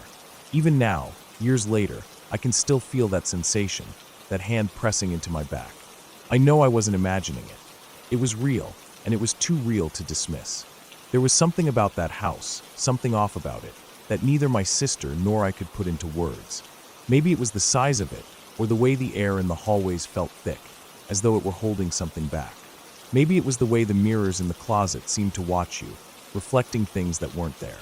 Whatever it was, it never sat right with me. After that night, I avoided going back to that house.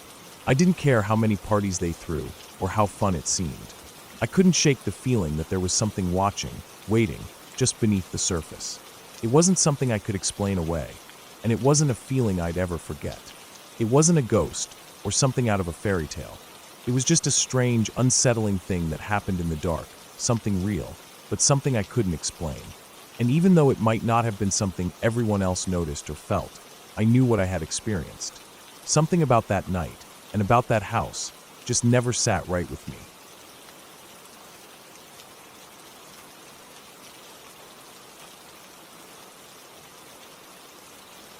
I was 20 years old, working as a chairlift operator at Beaver Creek Resort in Colorado.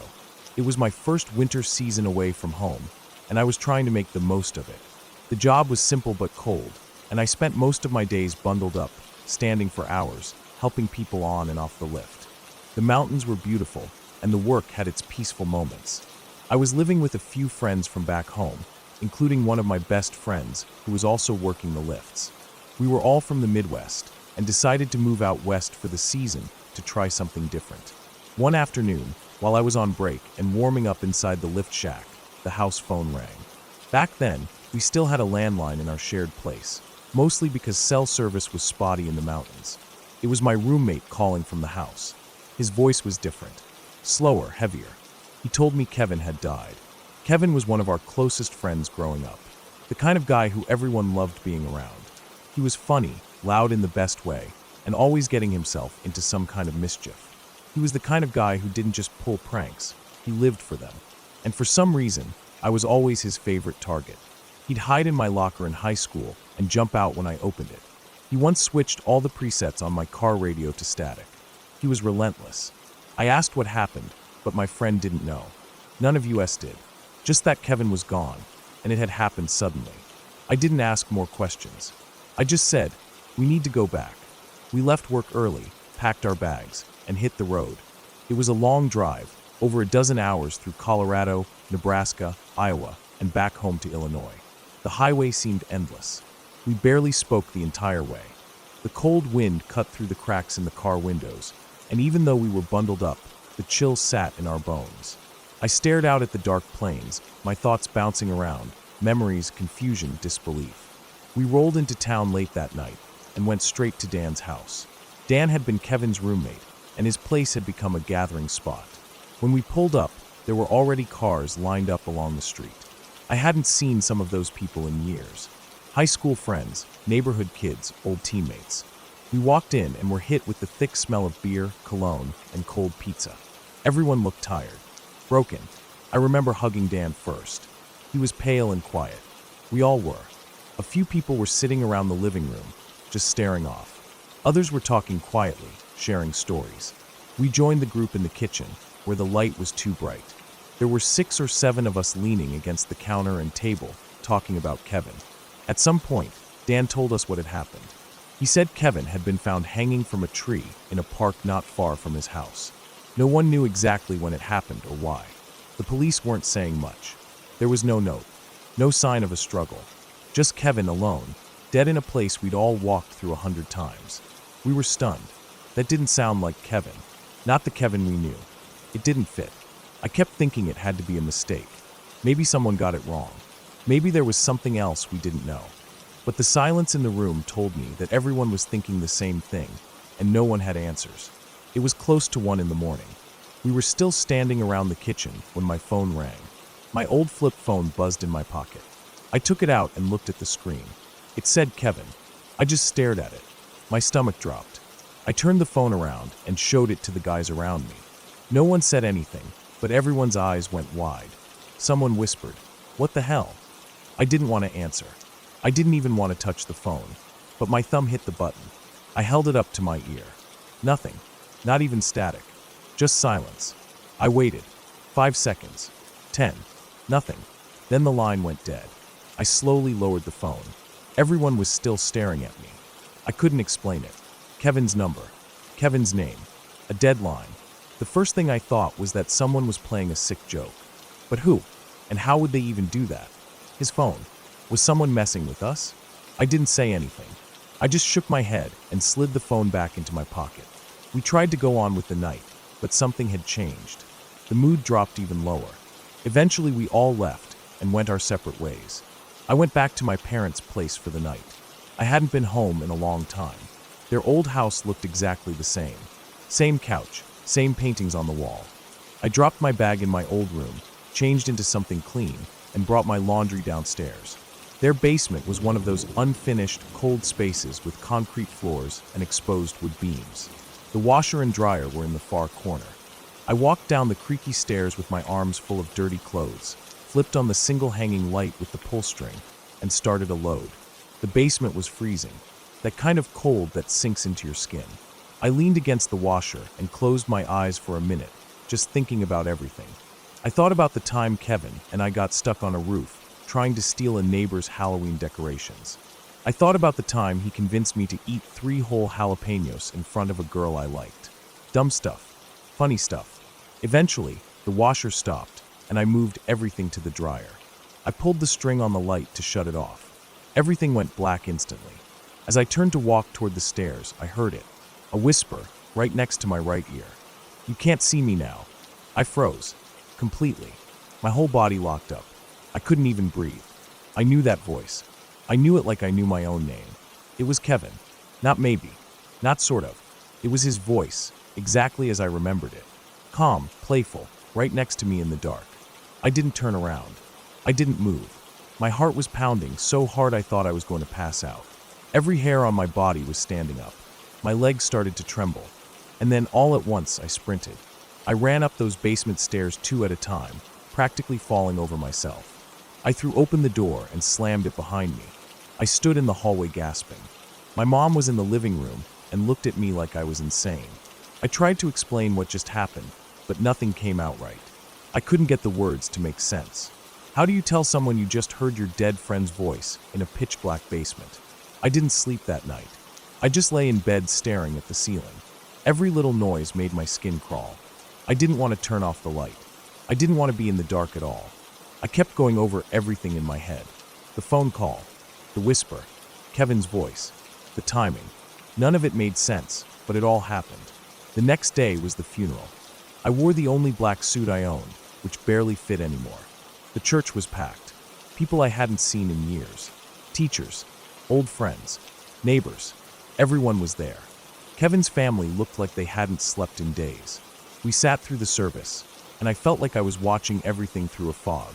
I kept waiting to see him come walking in late with a stupid grin on his face. I kept expecting to hear his laugh, but it never came. After the burial, we all went back to Dan's place again. We drank, we talked, we laughed at old stories, and I started to feel okay. For a while, I never got another phone call. I never heard the voice again. Nothing else strange ever happened. But I think about that night all the time, and I don't believe in ghosts. I don't believe in spirits or afterlife tricks or anything like that. But I do believe Kevin knew exactly how to mess with me. And if there was any possible way he could pull something off like that, even just once, even for one final scare, he would have done it. No hesitation. Maybe someone had his phone. Maybe I imagined the whisper. Maybe my brain, overloaded with grief, played a trick on me. But it felt real. It felt more real than anything else that week. I think that was Kevin's last prank. One final joke just for me. And you know what? It worked. He got me good. I miss him every day.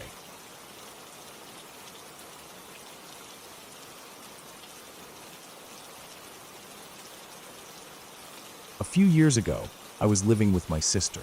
Things weren't going so great between her and her boyfriend, so he had moved out.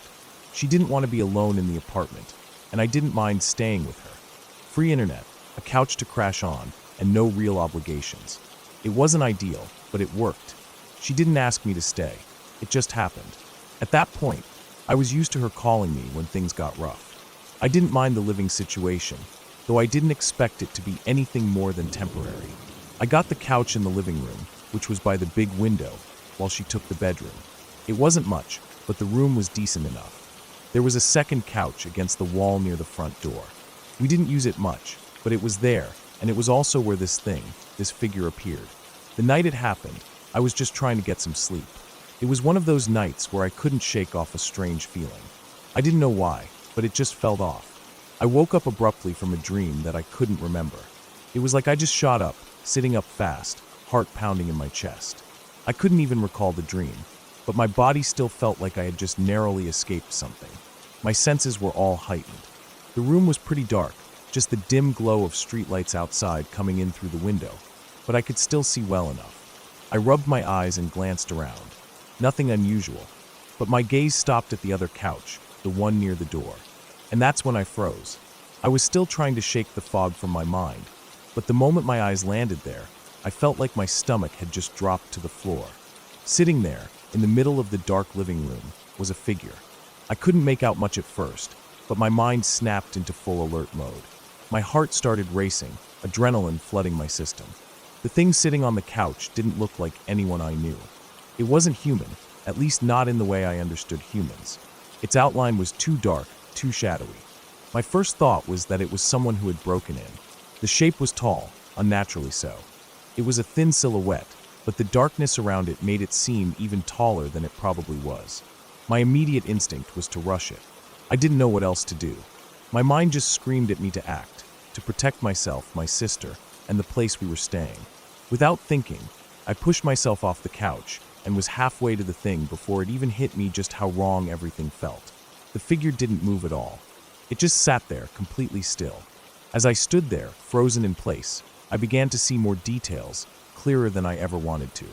It was wearing a long black robe, hooded, dark and flowing, the kind of robe you see in movies when they depict death or some ominous figure. The robe was so dark that it seemed to suck in the very light around it, making it seem like it wasn't even really there at all. It was almost like the thing was made of shadows. Its head was down, but the way it was positioned, so low, made it impossible to see anything inside the hood. I could feel my breath catch in my throat. There was no face, just darkness. The kind of darkness that filled your head with questions that you were afraid to ask. The arms of the figure were folded across its chest, like it was waiting for something. It wasn't like it was ready to jump at me or anything, but I could feel this oppressive, heavy energy in the room. My legs felt like lead. I couldn't move. The only thing I could do was stand there and stare at it, trying to make sense of what I was looking at. But nothing made sense. It didn't belong here.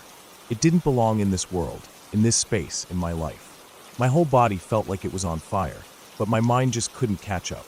I should have screamed or ran or done something, but I didn't.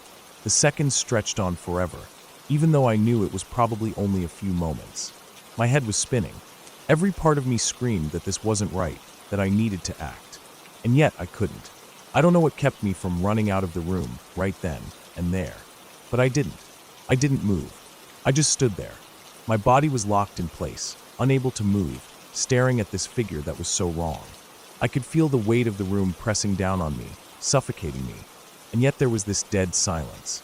Not a single sound in the entire place, as if everything around me had stopped, except for the figure. Finally, after what felt like an eternity, I snapped into action. I couldn't explain why, but I turned and ran into the next room. I didn't know what I was doing, but my brain was trying to process everything, and the only thing that made sense was to arm myself with something. I didn't know why, but it was like I needed some kind of defense. I didn't even think about grabbing a knife or a bat. Instead, I grabbed the basketball that was lying in the corner. It didn't make any sense, but I held onto it tight, as if it was the only thing that could protect me. I stood there in the other room, clutching the basketball. My breath was coming in short, rapid bursts. I was wide awake now, my mind fully alert, trying to make sense of everything I had just seen. Had I just imagined it? Was I still dreaming? I tried to shake off the terror that was gripping me. I forced myself to think, to rationalize. I could have sworn I was awake, but maybe this was some kind of lingering dream state. Maybe it was all in my head. I knew I couldn't just ignore it, so I forced myself to go back, to face whatever that thing was. I walked back to the living room, my steps slow and deliberate. My heart was still pounding, but I tried to breathe through it. The light switch was beside the door. I flipped it on, and the room flooded with light. There was nothing there. I almost collapsed in relief, but there was still this feeling. This odd, lingering presence. The couch looked exactly how it should. No shadowy figure. No dark shape. No hooded, ominous being. Just the couch. Empty. My mind raced. Could it have been a pile of clothes, maybe? No. It hadn't looked like clothes. Clothes didn't sit like that.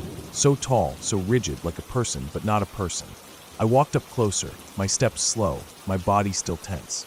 I checked the couch again, just to be sure. There was nothing. No clothes, no shoes, no evidence of anything.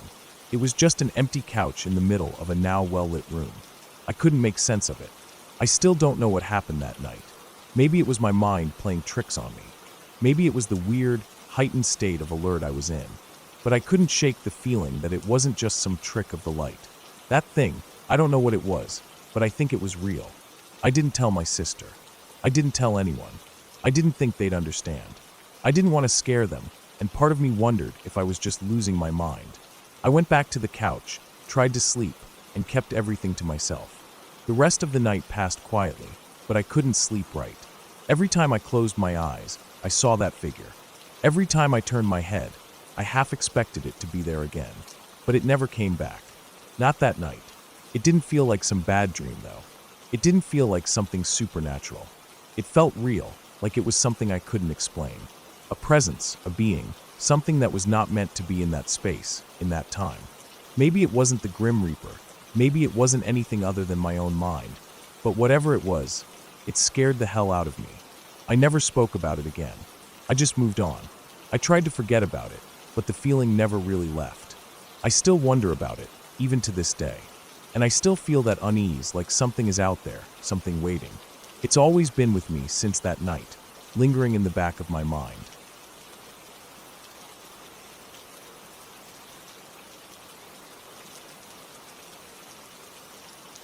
It was 2011, and I had finally come to the conclusion that my life had spun completely out of control. My drinking had gone from casual to dangerous, from social to secretive, and I knew I couldn't handle it anymore. It was the kind of decision you make when you realize that if you keep going down the path you're on, you won't have anything left to lose. I walked into the local AA club and thought I'd give it a shot, hoping for some change, some direction to pull me out of the wreckage. The club was a small, run-down building at the edge of town, a place where the lights stayed on late into the night. They didn't lock the doors, even when everyone was supposed to leave at closing. I'd wander in around 10 p.m., long after the group meetings ended, and sit quietly in the back. I started going there for the sole reason that it was a safe place, a spot I could stay without the temptation to go out and get drunk. Plus, the people there smoked, another habit I picked up, and I figured the company, the distraction, would help keep me from slipping back into old patterns. The place was a kind of haven, though not the kind that you'd expect. It wasn't glamorous or comforting, but it was real. People came to talk about their problems, share their stories, but most importantly, they came to not drink. And that's why I kept showing up. One of the regulars there was this guy. Let's call him Mark. Mark was the type who stuck out, even in a room full of addicts and drunks. He wasn't like the others. Most of the people who came were just trying to get by, trying to keep it together and start over. Mark, on the other hand, was a wreck. He wasn't just struggling with alcohol, he was struggling with life. He would show up every night, no matter what time, talking in long, rambling sentences that didn't always make sense. His eyes were wild, his movements erratic. The other people in the club didn't like him much. Some of them were scared of him, and I could see why. There was an unsettling energy about him, something dark, maybe even dangerous, lurking beneath the surface. But for some reason, I felt sorry for him. I wasn't exactly in the best place myself.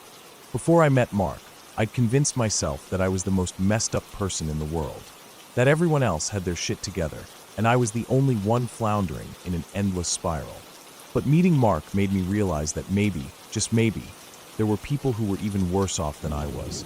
It's a strange thought, realizing that your misery is dwarfed by someone else's. It wasn't that I was glad he was worse off. I wasn't a sadist, but it made me feel less alone in a weird, twisted way. I figured I might as well try to help him. What harm could it do, right? The more I listened to him, the more I understood that his issues went deeper than alcohol. It was like he had never learned to function in society. He couldn't interact with people without starting some kind of conflict, and it didn't help that he was paranoid, always thinking people were out to get him, always accusing others of trying to ruin his life. I couldn't blame the others for avoiding him. Mark didn't just talk about his problems, he lived them. He wasn't just an alcoholic. He was an angry, bitter person, full of resentment for everyone around him. One night, after a meeting, I found myself hanging out by the fire pit in the back of the club.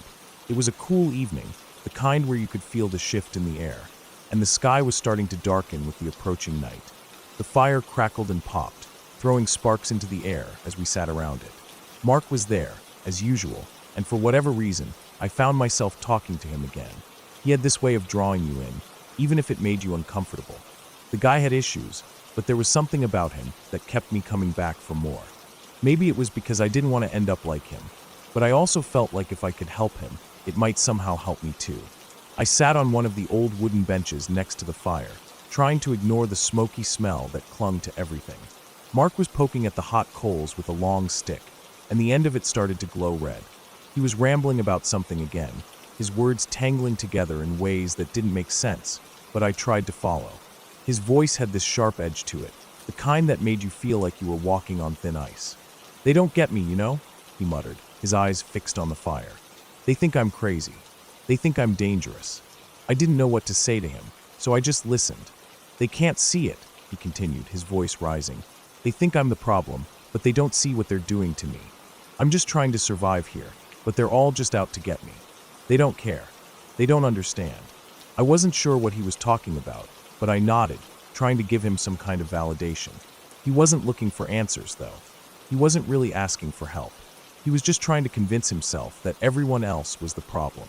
Finally, after a few minutes of his rambling, I spoke up. "Mark, I think people are scared of you because you do scary things. They don't understand you, but you make them uncomfortable. You don't have to change who you are, but maybe you could think about how your actions affect others." He shot me a look that made me flinch, his face twisted with a mix of anger and confusion. "You don't get it, do you?" he hissed. "You don't get it at all. They're the ones with the problem, not me." I tried to keep my voice calm. "I get that you're angry, but maybe it's the way you act that makes them scared of you. It's not about being right or wrong, it's just how people react to what you do." He didn't take kindly to that. He stood up abruptly, the stick in his hand now glowing with heat. He started waving it around, the embers flaring in the night air. My heart started pounding, and a knot of dread twisted in my stomach. I couldn't help but feel a sense of impending danger. I was big, 6 feet 2 inches, but thin as a rail, and in that moment I felt small. I felt exposed. I couldn't stop my hands from trembling. "I could jab this through your eye socket right now," he said, his voice low, cold. "I could kill you right here. No one else is around, and no one would stop me. I'd probably get away with it too." My blood turned to ice. I didn't know what to do. I didn't know how to handle him, but I couldn't let this go. My mind raced, my pulse in my throat. "Mark, what can I do to make you not do that?" He just laughed, his eyes wild. "Stop talking bad about me. If you stop talking bad about me, I won't hurt you. But you keep doing it. You keep talking about me like I'm some kind of freak." The stick was still glowing, the heat from it making the air thick and heavy. My mind was screaming at me to run, to get away from him, but I didn't move. I stayed frozen, terrified, trying to figure out how to talk him down, how to make him see that I wasn't his enemy. But the more I spoke, the angrier he got, until it felt like everything I said was making things worse. He didn't stop. He kept waving the stick around, inches from my face. The heat from the fire was unbearable, but it wasn't the flames I was afraid of, it was him. It felt like hours, but eventually, the sound of a car pulling up broke the tension. A regular from the group walked into the yard, and Mark backed off for a moment. I seized the opportunity. My voice was barely a whisper, but I managed to beg the guy for a ride home. "Please get me out of here. Now." The guy didn't ask questions. He just nodded and started walking toward his car. I didn't look back as I followed him, trying to keep my fear in check. Mark didn't try to stop me, but the whole time, I could feel his eyes on me, burning into my back. It wasn't until I was safely in the car that I let out a breath I hadn't realized I was holding. I told the guy what had happened, but he just shook his head and told me I should call the cops. But I didn't. I don't know why. Maybe I thought it would make things worse, or maybe I was just too scared to take that next step. Instead, I went home that night shaking, replaying every word, every movement in my head. In the days that followed, I didn't see Mark again. I still went to the AA club, but something had changed. The people there were different, distant. I wasn't sure if it was because of what had happened or just because life kept moving forward, but I couldn't shake the feeling that I had narrowly avoided something terrible. I didn't know if Mark would ever show up again, but I knew one thing for sure. I couldn't go back there at night anymore. I wasn't afraid of the alcohol. I was afraid of him, and I had no idea what he was capable of.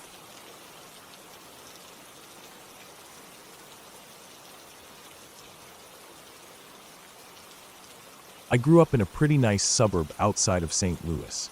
It was one of those places where everyone had a decent house, a couple of cars, and your biggest problem was deciding which high-end pizza place to order from for Friday night.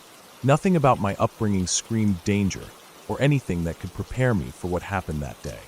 I was just a regular high school kid, working for a small business in downtown St. Louis. The business wasn't anything fancy, but they needed someone to run errands now and then, and I was always happy to help. I'd gotten used to the hustle and bustle of the city, and it didn't really faze me anymore. At least, that was the case until the day I had to go to the locksmith. It started out as just another typical errand, the kind of thing I'd done hundreds of times before. My boss had asked me to pick up some keys from a locksmith in the city, and I'd already made trips to the area before. No big deal. But I didn't realize at the time how this one trip would be a lot more than just a simple task. This one would stick with me, not because of anything dramatic, but because of how unsettling it was. The locksmith wasn't in the most ideal location. I knew the area well enough to know it was on the edge of a pretty bad neighborhood, but I figured it would be quick, so I didn't think too much of it. The streets near downtown St. Louis are a mix of old buildings, rundown spots, and areas that still look like they're trying to hold it together. So, I didn't give it a second thought when I had to park a little further away than I would have liked. There wasn't much parking around the locksmith, and the only spot I could find was a block away, tucked down a side street. Not a huge deal, but definitely not ideal. I parked my car and got out, making my way down the street toward the locksmith. I was walking down the sidewalk, minding my own business. The sun was beating down, and the air was thick with humidity, typical of a hot St. Louis day. The street was mostly quiet. I passed a few older houses, a couple of vacant lots, and an intersection up ahead. As I got closer to the intersection, I could hear the faint thump of music. I didn't pay much attention at first, just focused on getting to the locksmith, which was still a little ways down the street. But then, as I was just about to cross the intersection, I heard a car coming up behind me, and it was loud, really loud. It wasn't just the engine that I could hear. It was the bass from the rap music blaring through the car speakers. The car was moving fast, and when it hit the stop sign at the intersection, it didn't slow down at all. I didn't even have time to think before the car slammed on its brakes, screeching to a stop just inches away from the intersection. I felt my stomach tighten, but I tried not to look. The kind of situation where you don't want to make eye contact, but it's hard not to notice the car just sitting there, idling. It was a white sedan, probably a 90s model, with tinted windows that made it hard to see inside. But I could feel the eyes on me. I didn't know why, but something about it felt off. Maybe it was the speed they were going, or the sudden stop. Maybe it was the way the car had pulled up right behind me, almost like it was waiting for me to notice. Either way, my instincts told me to keep walking and act like everything was normal, like I wasn't rattled. I didn't acknowledge the car. I just kept walking at the same pace, trying to keep my head forward. But then, the guy in the passenger seat leaned out and yelled something. The sound of his voice was sharp, like it was meant to cut through the air, and it made me jump. "Kraka, the fuck do you think you're doing around these parts?" I couldn't explain it, but that hit me differently than I expected. I was used to hearing stuff like that, especially being from a place where I didn't exactly fit in, but hearing it in that moment, from a complete stranger, in a situation where things were already a little off, it was like a cold wave of discomfort hit me. I didn't know if they were just messing with me, or if it was something else.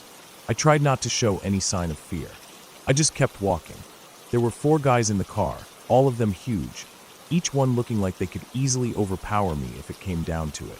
They were all staring at me, their eyes fixed on me like they were waiting for some kind of reaction. It felt like they were judging every move I made. Without really thinking about it, I turned to look at them. I think it was just instinct, trying to gauge if there was any immediate threat. The guy who spoke was still looking at me, his eyes narrowing, waiting for me to say something back. I wasn't sure how to respond, but somehow I managed to keep my voice steady when I said, "I'm going to the locksmith to pick up some keys for work." It felt like the most neutral thing I could say. I didn't know why I said that. Maybe it was to give them something to focus on, something that wasn't me or the awkwardness of the situation. It was the truth, but it wasn't like I expected it to make them back off. The guy didn't say anything for a few seconds. He just stared at me, his eyes narrowing, like he was trying to figure me out. It felt like time slowed down, the silence between us stretching longer than it should have. Finally, he spoke again, his voice a little lower this time. "You're in a real fucked up part of town," he said. I didn't say anything back. There was no need to. I had heard enough stories about bad neighborhoods to know what he was implying. He then added something I couldn't quite make out, something about being careful and staying safe. It was odd. It wasn't like he was threatening me, but there was something about the way he said it that felt like a warning. Something about how he said it made it feel like he knew I was out of place here, like I was an outsider who didn't belong. I just nodded, trying to keep my face neutral. "Okay," I said, and I turned back to face forward, continuing to walk toward the locksmith. I didn't rush, but I definitely didn't linger either. I kept walking, my footsteps loud in the quiet street. I didn't look back. When I reached the locksmith, I took care of the business, handed over the slip, got the keys, and went on my way. It wasn't until I got back to my car that I realized how tense I had been the whole time. My palms were sweaty, my heart was still racing a little, but I didn't let it show. I just got in the car, started it up, and drove away without a second thought. The rest of the day went on like nothing had happened. I picked up a couple of other things for the business, ran a few more errands, and then went back to the office. I was fine, but when I walked back into the office, I still had that weird feeling. Not because anything happened that was life-threatening, but because I realized how easily that could have gone wrong. I didn't feel in control of the situation at all, but somehow I got out of it. And no one, not even my boss, would have known what had actually happened. I just said it went fine. That's all I said. That was the end of it. But something about that day stayed with me. Not the fear, not the danger. It wasn't like I almost died or anything, but the way everything shifted when you're put in a situation that feels completely out of your control. The feeling of not being safe. It's the kind of thing that you don't notice until you're in it, until you're walking through that neighborhood, and everything is just a little off. But after that day, I was more aware of how quickly things can turn, how fast things can change when you're not where you belong, when you're in a place where you don't know the rules. And the truth is, the more I thought about it, the more I realized I had learned something that day. Sometimes, it's not the threats that scare you. It's the feeling of being exposed, out of place, and the realization that you can never fully know what's around the corner.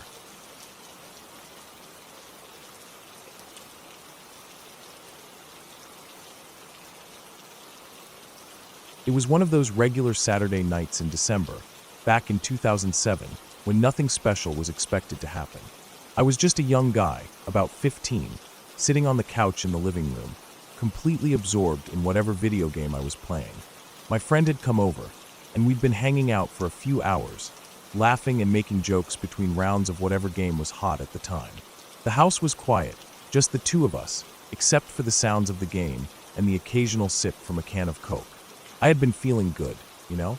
That kind of carefree energy you get when you're young, not a care in the world. The night had started off just like any other, typical. We didn't really do anything exciting that night, just chatting, playing, and sharing stories. Nothing out of the ordinary.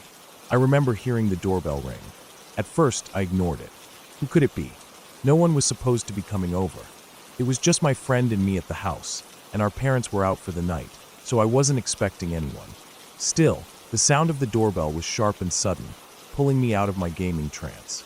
It wasn't a big deal, but it was enough to get me to pause and wonder who the heck was at the door. I got up, and without much thought, walked down the hall to see who it was. I figured it would be some random visitor, maybe a neighbor. The thing about our house was the front door was really fancy.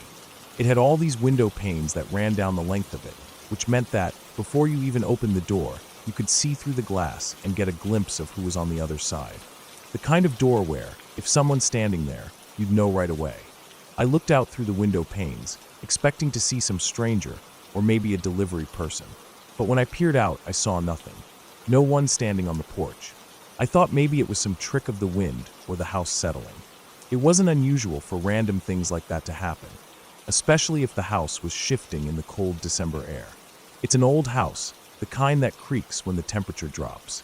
I figured maybe I had just imagined the sound of the doorbell or misheard it. Still, I decided to check the porch just in case there was a package or something. Maybe it was a delivery I didn't notice. I opened the door slightly, sticking my head out to check. Nothing. Just the usual front lawn, the streetlight standing on the curb casting its glow on the grass. Everything seemed calm and peaceful. For a split second, I thought I saw something out of the corner of my eye. Something in the shadows. Just for a moment, I could make out the vague outline of a figure, like a person, standing near the edge of the yard. It wasn't clear, but the streetlight had cast enough of a glow on the ground that I could see something. A tall, thin figure, almost like a person, standing there in the dark. But when I looked again, nothing was there. The shadows just seemed to stretch out under the light, moving with the breeze. I shook it off, chalking it up to my eyes playing tricks on me. Maybe it was a tree, or just the way the light hit the grass. I wasn't going to let something so small ruin my night. I closed the door and went back to the living room, where my friend was still sitting on the couch, completely unaware of the strange thing I'd just seen. We continued playing the game, passing the time like we always did on weekends. I had a few sips from my Coke, my mind slowly returning to the game. The hours passed, and we laughed more, joked more, and ate more snacks. It was a typical night. Around midnight, my friend ran out of Coke and asked me to grab him another. No big deal. I was used to getting up to get drinks for us. I stretched out on the couch for a moment, rubbing my eyes. I left the room, heading down the hall to the kitchen. That's when it happened. As soon as I stepped out into the hallway, something felt off. It's hard to explain, but I could feel it, like a weird tension in the air. The kind of feeling that comes when someone's watching you, but you can't quite put your finger on why. Maybe it was just a weird feeling from being alone in the house at night. Maybe I was just being paranoid, but something about the hallway seemed wrong. The hallway was dim, lit only by the soft glow of the ceiling lights. I was walking slowly, barely paying attention as I reached for the kitchen door. But then, something caught my eye. The lights above me, they started to do something strange. They didn't flicker, they didn't go out. They just shifted. The light itself seemed to bend, as though it was morphing into something. I couldn't tell exactly what, but I could feel my heart start to beat faster. For a moment, it looked like the shadows themselves were twisting, shaping into the form of a tall figure, just like the one I'd seen outside. The shape wasn't clear, but I knew it was the same thing. The way the light warped, the shadow it cast, it all came together in my mind, and I realized I wasn't just imagining things. Something wasn't right. I took a few slow steps back, my feet feeling heavy, my hands clammy. I called out to my friend, trying to sound casual, but I couldn't shake the fear in my voice. I told him I thought I'd seen something again. But even as I said it, I didn't know what I was talking about. Was it just my imagination? Or was there really something in the hallway with me? That's when the lights went out. It was sudden. 1 second, the hallway was dimly lit. The next, it was completely black. Just utter darkness. My heart jumped into my throat. I froze, standing there in the blackness. I couldn't see a thing. I couldn't hear anything either, except for my own breath. My mind raced. Was someone in the house? Had someone turned off the lights on purpose?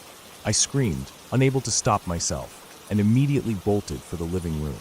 I didn't know where I was going, just away from whatever had been in the hallway.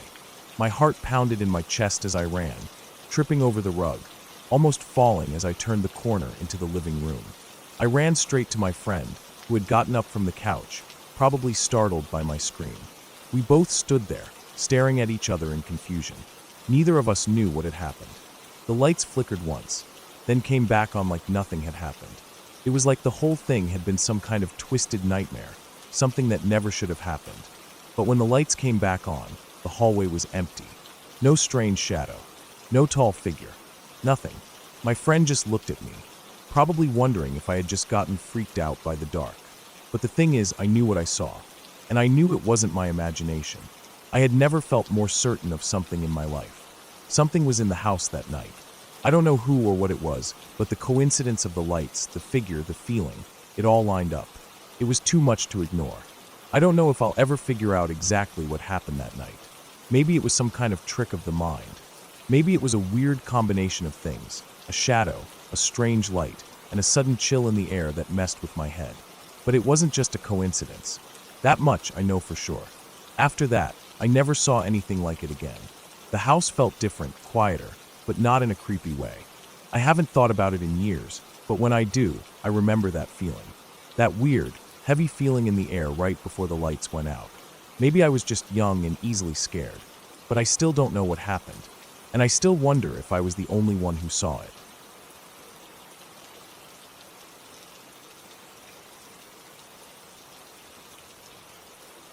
I was about 12 years old when I had a sleepover at my friend Kara's place. Her house was one of those ranch-style homes on the edge of town, the kind that always smelled a little like old wood and fabric softener, with carpet in the bedrooms and linoleum in the kitchen.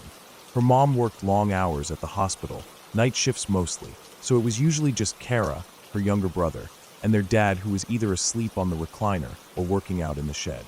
That weekend it was just Kara and me, since her brother was staying with their grandparents and her dad was out on a hunting trip. Her mom was on night shift, so we had the place to ourselves, more or less. The main reason I wanted to sleep over was the kittens. Kara's cat, Lily, had just had a litter a few weeks earlier. Tiny, uncoordinated little fur balls, all eyes and ears and sharp little claws. There were 4 of them, 1 gray, 1 orange, and 2 calico, and they had the energy of a wind-up toy right before the gears give out. We spent most of the afternoon playing with them, watching them tumble over each other and try to scale the couch cushions. Kara's room had a soft pink glow to it from a lava lamp on her desk, and the kittens seemed to love it in there, hiding under her bed and crawling into laundry baskets. I loved it too. It was cozy and different from my house, where everything was neat and quiet and smelled like lemon cleaner. We had pizza for dinner and stayed up late watching a couple of movies, some old VHS tapes from her older cousin's collection. One was a cheesy slasher film, the kind where the music tells you exactly when to be scared, and we laughed through most of it. Around midnight we turned the TV off, and Kara crashed hard. She was snoring within 5 minutes. I stayed awake a little longer, maybe from the soda, or just because the kittens wouldn't leave me alone.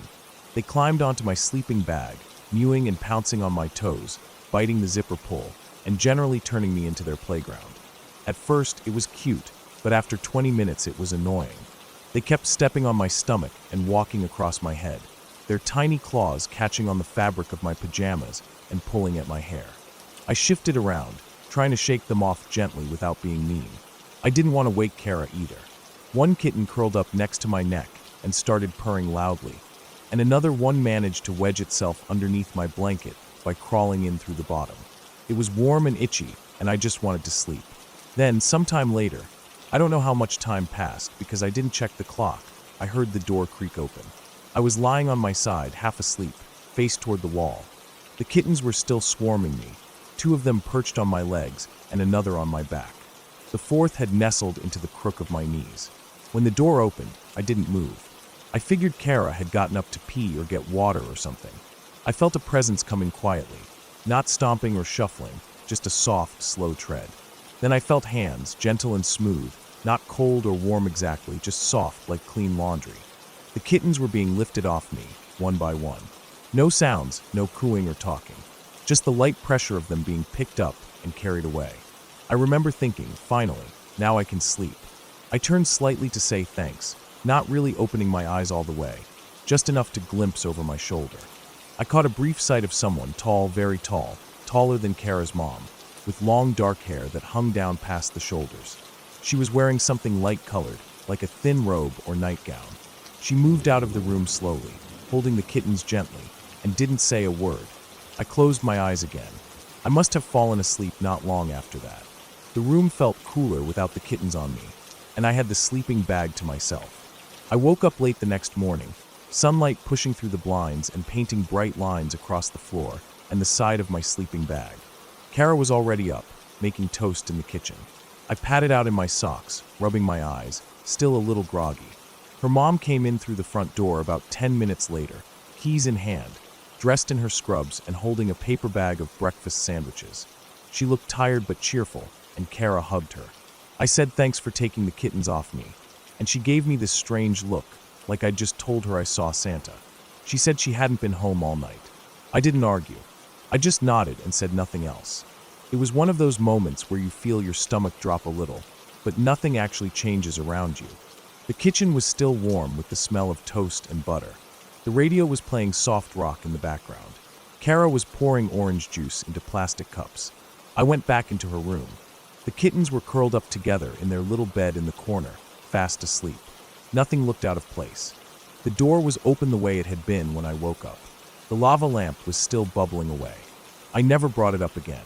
That image, though, of the tall woman with the dark hair, walking away with the kittens, not saying a word, not making a sound, stayed with me. I tried to rationalize it later. Maybe Kara had woken up and just looked taller in the shadows. Maybe I imagined the whole thing. Maybe I had been dreaming. That seemed possible. But the thing is, I wasn't dreaming. I remember the feeling of the kittens being picked up, the way their weight shifted off my body, the little sigh of relief I felt. I remember turning my head. I remember seeing her. Years passed, and I didn't think about it much, not consciously.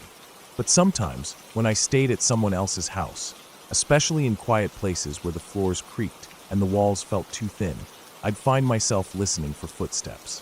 Soft ones, careful ones, and I never really liked cats after that. Not because I was afraid of them, just because I didn't like how quiet they could be. I didn't like how they moved without sound, how they stared without blinking. It reminded me too much of that night. Eventually, I chalked it up to being young, tired, and overwhelmed by the newness of someone else's home. A weird dream, a half-waking illusion, the kind of thing your mind invents to fill in the blanks when it's dark and unfamiliar. But even now, I still wonder about it. Not because I think it was a ghost or something ridiculous like that. I don't believe in that stuff. But because it felt too real to be made up. Because the kittens stopped bothering me all at once, like someone really had taken them away. Because when I said thanks the next morning, I wasn't joking or trying to be funny. I was genuinely thankful, and the look on Kara's mom's face wasn't fake. She wasn't playing along. She was confused. She hadn't been there. Sometimes there are things that happen that don't make sense, and they don't need to be dramatic or terrifying to stick with you. Sometimes it's the quiet moments that never let go. Just a tall figure in the dark, some kittens being gently carried away, and a question I still don't have an answer to. Maybe someone came into the house. Maybe a neighbor. Maybe someone who knew them. I don't know. There was no sign of a break-in, no missing items, no weird aftermath. Just that memory, that short glimpse. Sometimes it crosses my mind when I'm drifting off to sleep, especially when it's quiet and I can hear every sound the house makes. I lie there, waiting for the creak of a door, the soft pad of feet across the carpet. I never hear it again, but the memory lives in the silence between all the other noises. And that's what I remember most. Not fear, not a ghost story, just a moment that didn't belong and no way to explain it.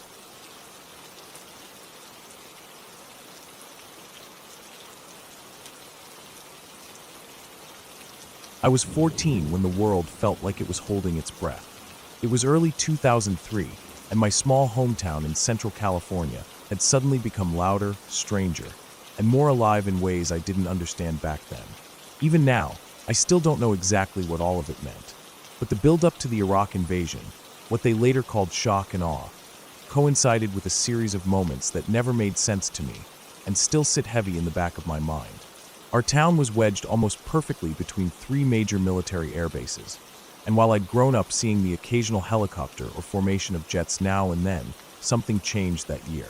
Every day for weeks leading up to the war, we heard the rumble of helicopters overhead, sometimes a single Apache slicing through the sky like it had a mission to get to, other times an entire fleet, low and loud, vibrating the windows. We'd look up from backyard barbecues or recess at school and see the dark shapes cutting across the bright blue sky, and someone would always say something like, "Looks like they're getting ready." But it wasn't just the frequency or volume that made it strange. It was how suddenly and unexplainably it all escalated. The sound of rotors was constant. The air felt like it was charged. One day around noon, I was downtown with my dad. I don't remember why we were there exactly. It was a warm, normal California afternoon. Cars passing slowly down the main street. People sitting outside at cafes or walking between the bank and the post office. Nothing felt off until I looked down at my own feet and saw something that froze me. My shadow didn't look right. There was this strange, greenish tint to the light around me. Not like a trick of the eyes or something subtle. It was clear and odd and unnatural. Everything had this slight sickly hue, like I was seeing the world through a layer of tinted glass. I looked around and realized it wasn't just my shadow. It was the sidewalk, the parked cars, the windows. It was like a film had been laid across the town. I remember raising my hand to block the sun, and just as I did, the entire sky exploded into blinding white. I don't know how else to describe it. It didn't flash like lightning, it just was. White everywhere, brighter than anything I'd ever seen. I had to cover my eyes with both hands, but even then I could still see the light through my eyelids. It was like being inside a flashbulb. And then just as suddenly, everything went dim. Not dark exactly, but like twilight had fallen in an instant. The kind of dark you get at the end of a cloudy day, right before the streetlights come on. People were panicking.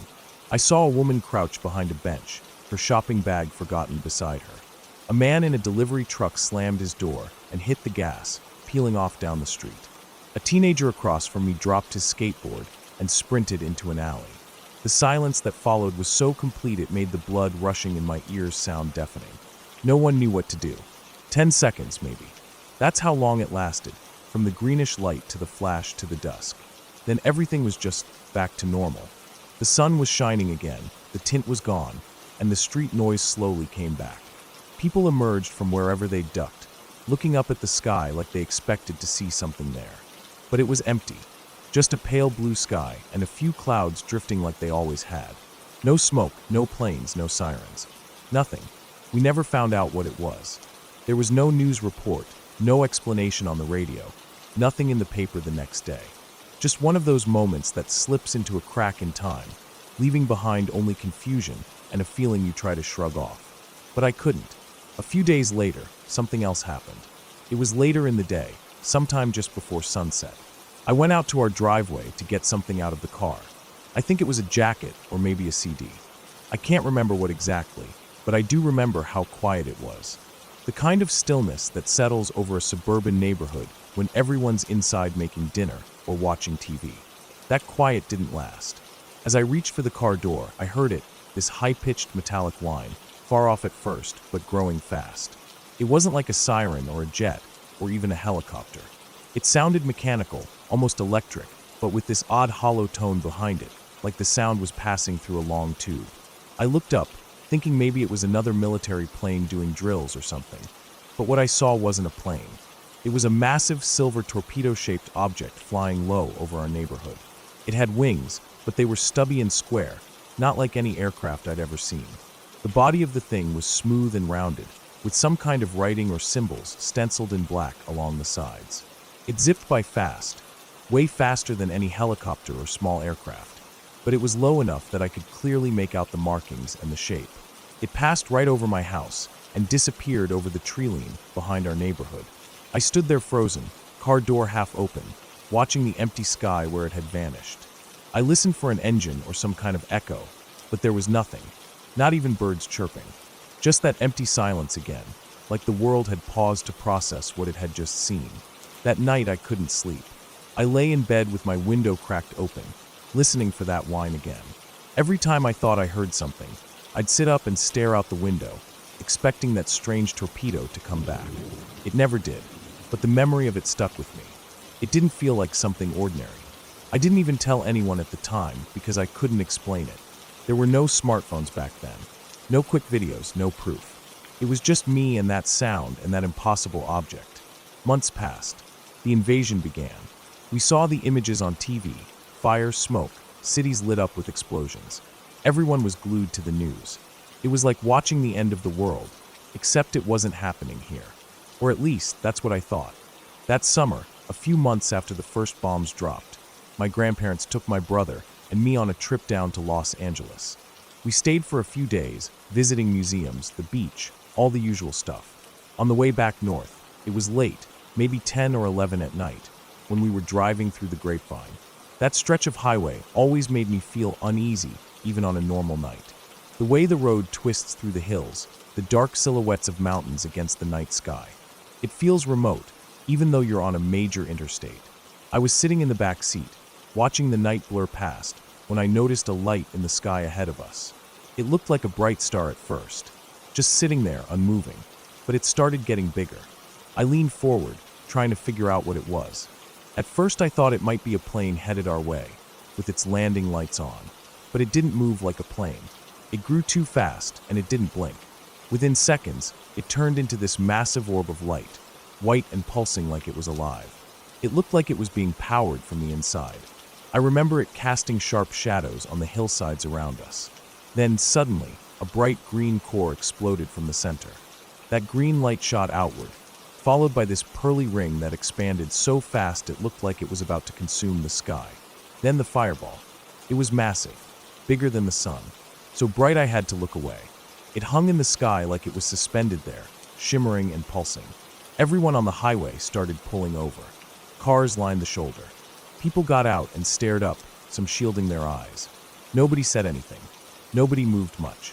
It felt like we were all waiting for whatever came next. And then nothing happened. The fireball didn't explode again. It didn't fall. It just stayed there. For nearly an hour, it hovered in the sky like an alien sun. Slowly, the glow faded. The green vanished first. Then the pearly ring faded into the night, and finally, the core dimmed until only the faintest shimmer remained. People eventually got back in their cars. My grandpa muttered something about military testing and kept driving. No one talked the rest of the way home. The next day, I looked at every newspaper I could find. Nothing. No mention. No headlines. No grainy photographs. I watched the news that night. Still nothing. If it had been a missile test, no one was talking about it. Or maybe they were told not to. That was over 20 years ago now, and I still don't know what I saw that night, or what flew over my house, or why the world turned green, then white, then dark in a single moment that afternoon downtown. Maybe it was all military. Maybe it was all explainable. But at 14, it didn't feel that way. It felt like the world cracked open just a little bit and let something leak through. Something I wasn't supposed to see. And it's not the not knowing that bothers me the most. It's the silence afterward. The fact that nobody ever seemed to have answers. Like the world moved on, even if I didn't. I haven't seen anything like that since. Not once. The skies have been quiet, the nights have been uneventful. But I'll never forget how it felt during those strange weeks in 2003 when I looked up and saw something I couldn't name, and the sky looked back.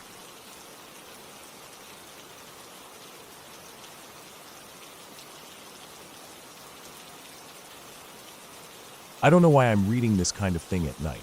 I know myself better than this. My mind plays tricks on me when the sun goes down, always has. Every little creak in the floorboards or gust of wind outside turns into something sinister. Still, here I am, reading, remembering, and making things worse for myself. I grew up in northern Illinois in a house that had probably seen 100 years before I was born. I lived there from when I was in kindergarten until the end of 7th grade. The place was old. You could feel it in the bones of the house, in the way the stairs groaned, in the way the windows let in just enough wind to whisper through the rooms at night. The kind of house that had stories before we even moved in. I remember I used to hear singing. Not loud, soft, almost like a lullaby. It didn't matter if my mom was home or not, or if she was already asleep. The voice was there every night, right when I started drifting off. It never felt threatening.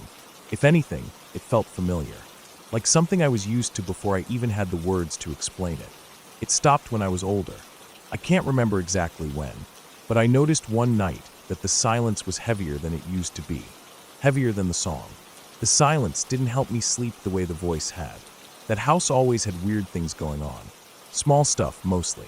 You know, those things you catch out of the corner of your eye. A shadow that moves the wrong way. Something flickering across the hallway.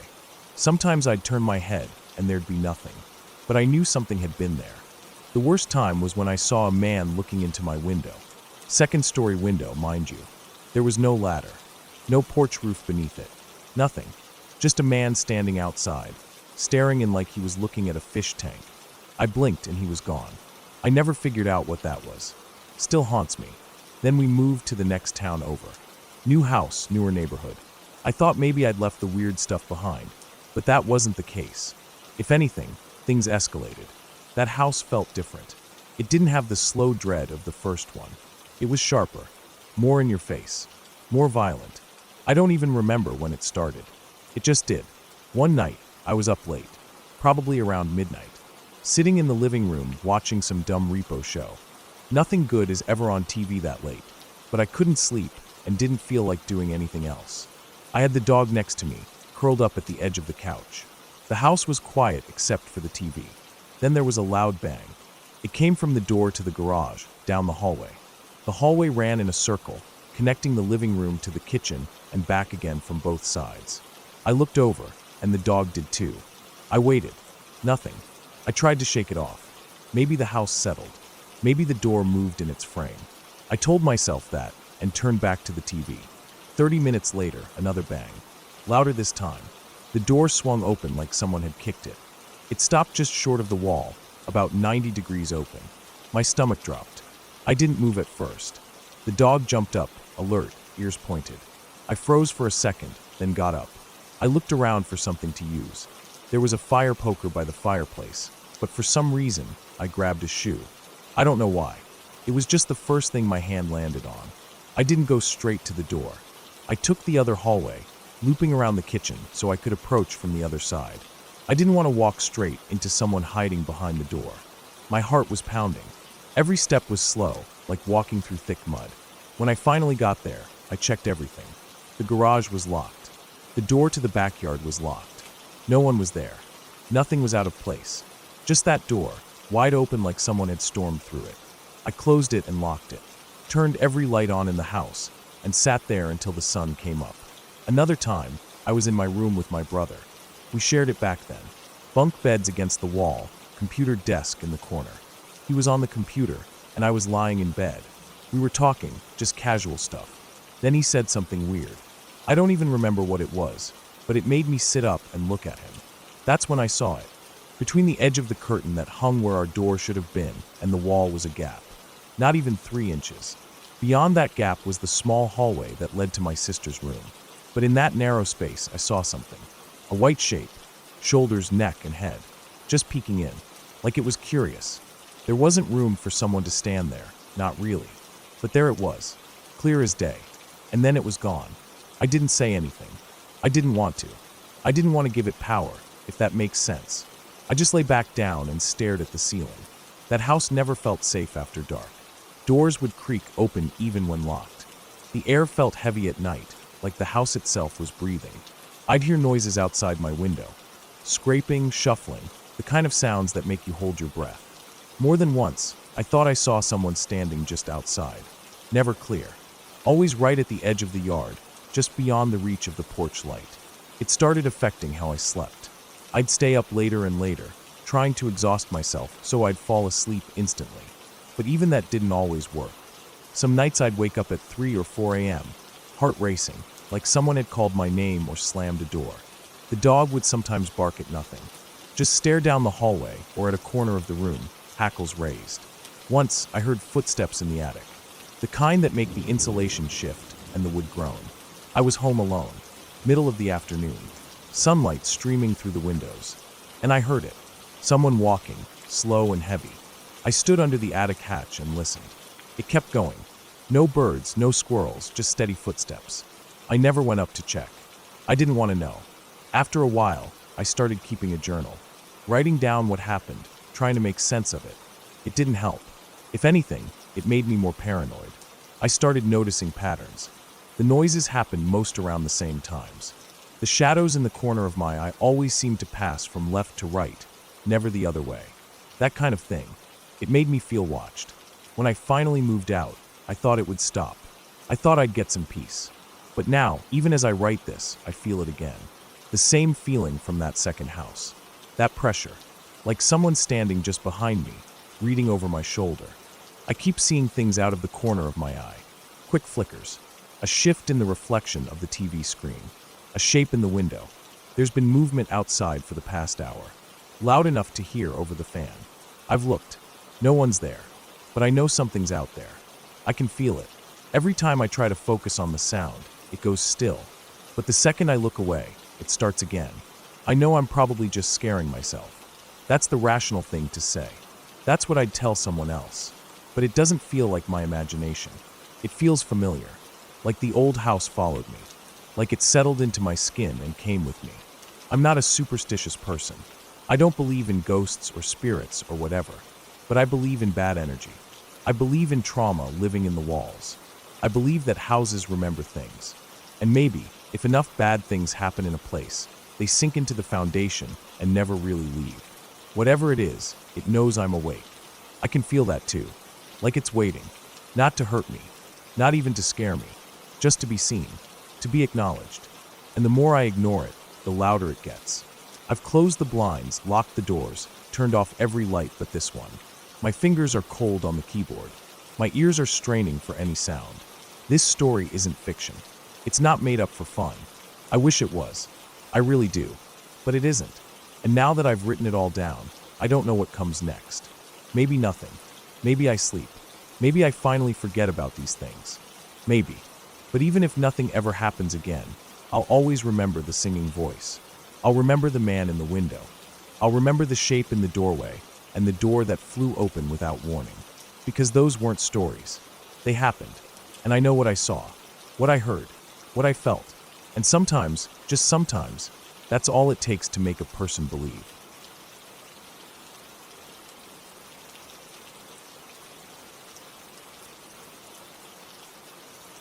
I don't remember the actual phone call.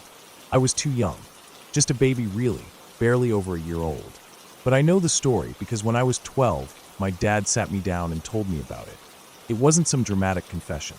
It came up naturally, in one of those weird late-night talks that only happen when the rest of the world feels asleep and time slows down a bit. I had asked him about something I'd heard at school, about the Bernies. That name had come up a few times, always in that half-joking, half-serious way kids use when they're trying to scare each other. Don't stay out too late or the Bernies will get you, they'd say, and even though it was said with a smirk, everyone knew there was something real behind it. That night, my dad told me everything. About the phone call, about the girl who had the same last name as me, about the street we shared, about how close it all came. We lived in a quiet part of the suburbs, the kind of place where people said things like, "Nothing ever happens here." Just rows of tired brick houses with patchy lawns, a local school with a peeling fence, a milk bar on the corner that always smelled like old bread and cigarette smoke. The kind of place that made you feel safe by default. Until it didn't. It started small, the way these things do. Whispers, mostly. A girl went missing from a few streets over. No one knew much. Then another girl vanished. That's when it started to get under people's skin. Parents began walking their kids to school instead of letting them ride their bikes. Curtains stayed drawn even during the day. Dogs barked more often, and everyone seemed to be watching everyone else just a little more closely. I was too little to understand any of this. To me, the world was just shapes and sounds and the soft rustle of sheets in the morning. I had no idea that while I was napping in my crib, something horrible was happening right outside. That just a few doors down, a girl was fighting for her life, or worse, already gone. The phone call came late at night. My dad was already in bed. My mom was asleep beside him. When the phone rang, he stumbled down the hall, thinking it was a wrong number or maybe a family emergency. I imagine the living room must have been quiet, with only the soft hum of the fridge and the rustle of the wind outside. He picked up the phone, half awake. A man's voice was on the other end. Calm, cold. He said, "I know where your daughter is. She's dead. I know where she is. That's all. No explanation. No demand. Just that." My dad, probably still foggy with sleep, looked down the hall. My room was just a few meters away. He must have seen the glow of the nightlight leaking out from under the door, heard the soft breathing of a baby asleep. He told the man he had the wrong number, that his daughter was in bed. Then he hung up. For a while, he thought it was just a sick joke. One of those twisted prank calls people make for reasons no one understands. He didn't tell my mom at first. Didn't want to scare her. Didn't think it mattered. Then they found the body of a girl. Her name was in the paper. My dad froze when he read it. She had our last name. Not exactly rare, but not common either. And she lived on our street. That wasn't a coincidence. He knew then the call wasn't a prank. It was a message. Maybe a mistake. Maybe intentional. Either way, it meant someone had been watching. Someone had picked up the phone and called our number. Someone who knew what they had done and wanted to tell someone. Or taunt them. He reported it, of course. Gave the police everything he could remember. The time of the call. The exact words. But there was only so much they could do. Technology back then wasn't what it is now. Tracing calls wasn't easy, especially from payphones, and especially if the person making the call knew what they were doing. After that, things only got worse. More girls went missing. Each case was worse than the last. Rumors spread faster than the news ever could. Everyone had a theory. Everyone thought they knew who was responsible, but no one knew for sure. It wasn't until one girl got away that they caught them. That final girl, she was brave, smart, lucky, all of it. She ran, found help, told the police everything. And just like that, the story ended, at least on paper. But for us, it didn't end. Not really. We still lived in the same house, on the same street, with the same name. The phone call hung over us like smoke that never quite clears. My dad never talked about it again after that night. I never brought it up either. But it changed things. As I got older, I started thinking more about what it meant. That some man, some monster, had dialed our number. That he might have been standing right outside our house. That he could have taken me instead. That maybe he meant to. At night, when the wind pressed against the windows and the trees creaked like old floorboards, I thought about that man, wondered what his voice sounded like. If he was angry when my dad hung up. If he watched our house after that. If he stood outside in the dark, waiting for another chance. When I was little, I had nightmares I couldn't explain. I'd wake up sweating, heart racing, afraid of things I couldn't name. Now I think maybe some part of me remembered. Not in words, but in feelings. Fear soaked into the walls of that house like mold. You didn't have to see it to feel it. It was just there. People in our neighborhood still talked about the Bernies even years later. They became the local boogeymen. Their names whispered in warnings and jokes. Parents used them to keep their kids in line. But behind all the stories and jokes was the truth, real, brutal, and close. I walked past the houses where some of those girls had lived. Saw the yellowing newspapers taped inside school trophy cases, the faded headlines about the arrests. For a while, the whole suburb felt like it had a bruise no one wanted to press on. I never told my friends the full story. I never said that the man had called my house, that my name could have been on the front page. It felt too close, too raw, like saying it out loud would make it real again. But it was real, all of it. I still live in the same city, not far from that neighborhood. The old house was sold years ago. New people live there now. They painted the outside a brighter color, planted new flowers out front. I wonder if they know, if someone ever told them. Maybe the real estate agent left that part out. I've driven past it a few times, slowed down to look at the front door, the spot where our old phone used to be mounted on the wall inside. I can still picture my dad standing there in the dark, phone in hand, listening to a stranger say something that would haunt him for the rest of his life. The Bernies were real. The pain they caused was real. And I was almost a part of it. It's strange, carrying that kind of almost trauma. Nothing happened to me. Not really. I was safe. Lucky. But that night left a shadow, even if I didn't know it at the time. It stayed in our house, in my dad's silence, in the way my mom always double-checked the locks before bed, in the way I grew up with a kind of unease I couldn't name. Sometimes late at night, I still think about that man. Wonder if he chose our house randomly, or if he had been watching. If he got the name wrong, or if it was a warning. I'll never know. But I do know this. Evil doesn't always come with fangs and claws. Sometimes it calls your house late at night, says your name, and hangs up. Sometimes it walks the same street you do. Lives in a house that looks just like yours. Smiles like anyone else. And sometimes you're lucky enough to escape it without ever knowing just how close it came.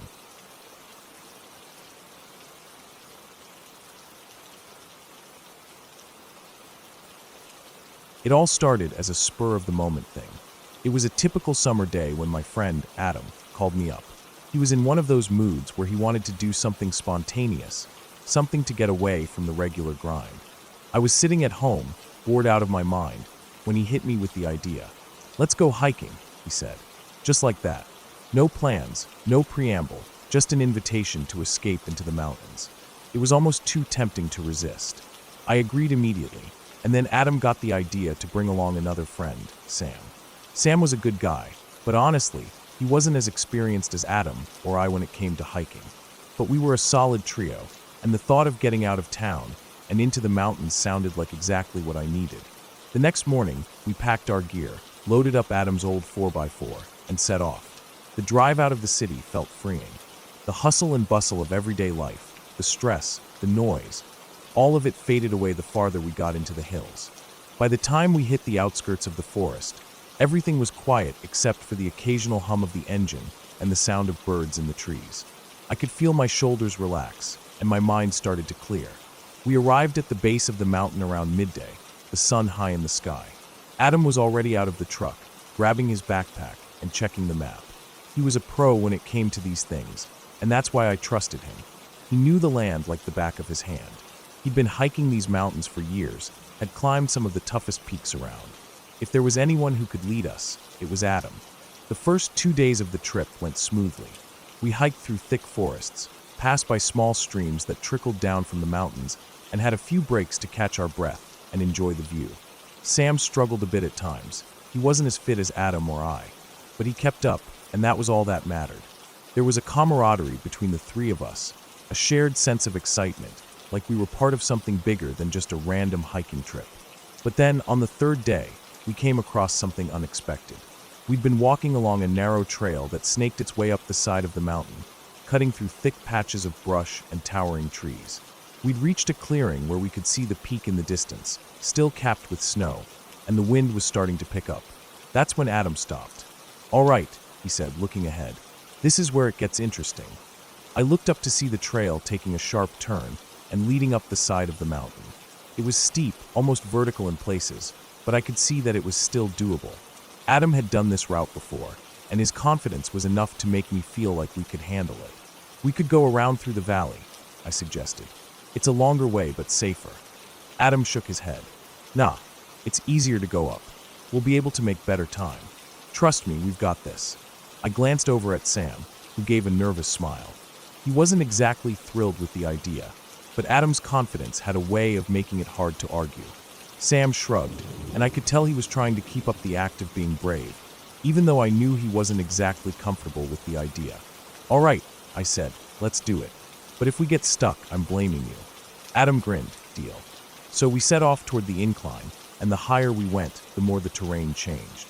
The trail started to fade, and what remained was nothing but loose rocks and dirt, the kind of rocky surface that made every step feel like a gamble.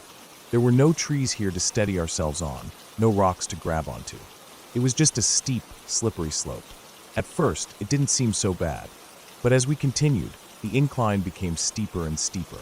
The rocks were loose, shifting underfoot, and it quickly became clear that this wasn't the kind of climb we were used to. When we hit around 50 feet, it was as if we'd suddenly stepped into a different world. The rock we were climbing now was almost vertical, probably a 70-degree incline, maybe even steeper. There were no real footholds, just tiny gaps in the rock where you could barely fit 2 fingers.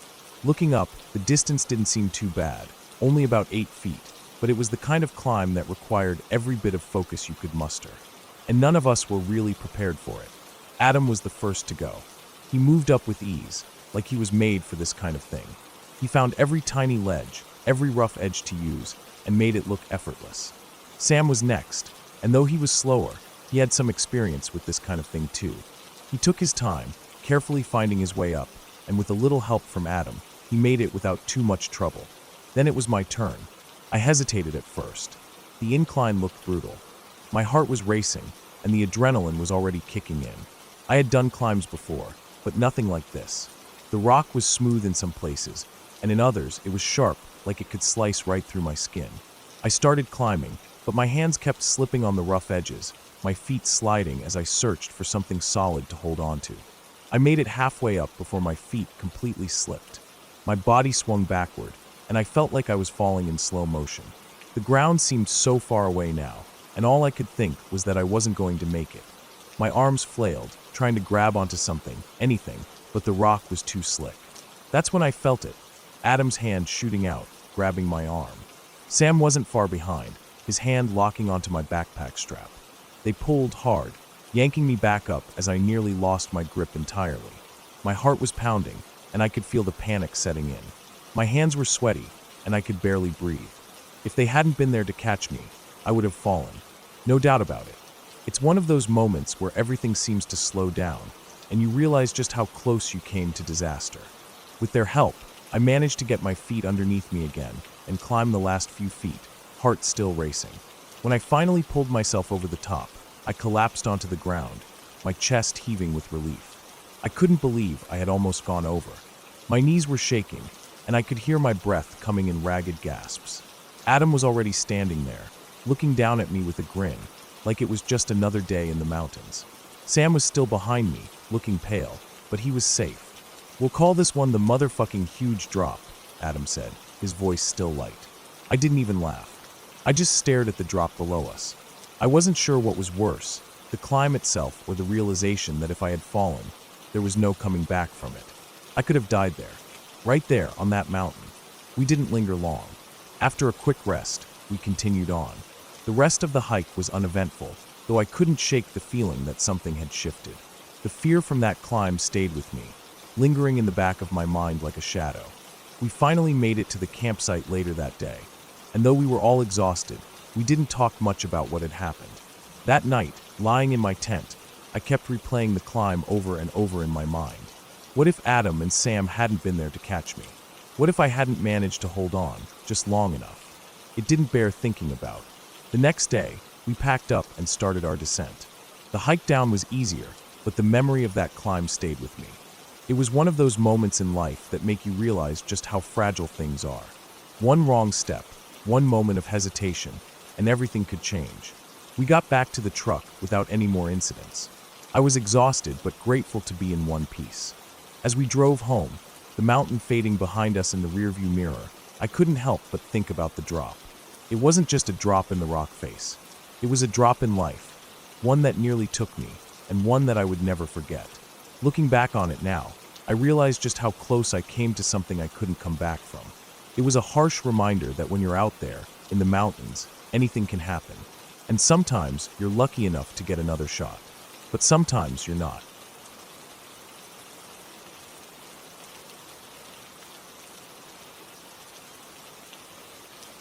The cruise had been everything I'd imagined it would be. It was my first time in Mexico, and my best friend and I had been living it up on board. We spent our days partying by the pool, gambling away our money at the casino, and shopping in every port of call. I remember the warm, salty air hitting my skin as we sailed between the golden beaches and the vibrant cities, but there was a different side to the trip that I didn't expect, one that would haunt me for years to come. One night, after a particularly heavy round of drinking, I ended up passing out around midnight. I'm not proud of it. We'd been at the bar, knocking back vodka shots like they were water. It wasn't unusual for me to get a little tipsy, but this time, I was out cold. I could barely remember falling asleep. My best friend, a bit of a night owl, was still up, chatting and laughing about random things. The cabin we had was small, and we had a little patio door that opened to a view of the ocean. I wasn't aware of what time it was, but I know it was somewhere between 2 and 3 a.m. when I woke up in a haze. The first thing I noticed was the cool breeze brushing across my face. I blinked my eyes a few times, squinting in the dark. My head was pounding, and my mouth felt like a desert. I was half conscious, but something felt wrong. I turned my head slightly and saw my best friend still fast asleep in her bed across the room, her chest rising and falling with her steady breaths. I was too sleepy to fully process it, but then my eyes landed on the patio door. It was wide open. That didn't make sense. I had just seen the door locked when we went to bed, and I know from experience on cruise ships that those doors are heavy. You have to slam them shut to get them to lock. They don't just open by themselves. I rubbed my eyes, trying to clear the fog from my brain, and I got up. My body felt like lead as I made my way to the door, stumbling slightly as I shuffled across the room. I shut it with a loud click, locking it back in place. As soon as I did, I crawled back into bed, still barely conscious, and tried to push the thought out of my mind. It didn't seem like a big deal at the time. Just another weird thing that happens when you're half drunk and half sleeping, right? But then, I woke up again. This time, I was fully awake, and my heart was racing. It was like I had been snapped out of a deep sleep, and my senses were on high alert. I don't know what woke me, but I could feel something wasn't right. There, standing at the end of my bed, was a figure. It wasn't my best friend, and it wasn't some trick of the light. This was real. It was a man tall and thin, his body contorted in a strange, unnatural way. His head was tilted at an odd angle, like it had been broken, or worse, dislocated. His skin was pale, almost sickly, and the stench of something metallic and rotten filled the air. Blood. His clothes were torn, and I could make out streaks of it, dried and dark against his clothing. His eyes were wide open, unblinking, and staring directly at me. He didn't move, didn't speak. He just stood there. For a moment, I thought I was dreaming. Maybe it was the alcohol still coursing through my system. Maybe my mind was playing tricks on me. I blinked hard, trying to clear my vision, but when I opened my eyes again, he was still there, staring at me. I froze.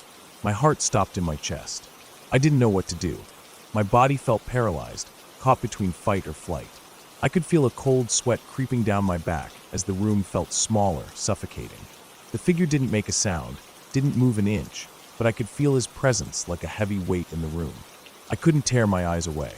Then, in a moment of sheer panic, I pulled the blanket over my head, hoping that would somehow shield me from whatever this was. It was childish, I knew it, but I couldn't think of anything else. I just hid under the covers, hoping that if I pretended it wasn't happening, it would go away. I must have fallen back to sleep, either from sheer exhaustion or my mind trying to block it out. The next morning, I woke up, disoriented and still shaken. I couldn't even remember when I fell asleep again. My head was throbbing, and I felt the familiar weight of the hangover settling in. But there was something else lingering in the back of my mind, something I couldn't shake. I wanted to tell my best friend about what I'd seen, but I didn't know how. How could I explain what had happened when it felt like the craziest thing I had ever experienced? Before I could say anything, she spoke first. "Hey," she said, sitting up in bed. "Did you notice that the bathroom light and faucet were on last night?" I froze. I had no words for her, not at that moment.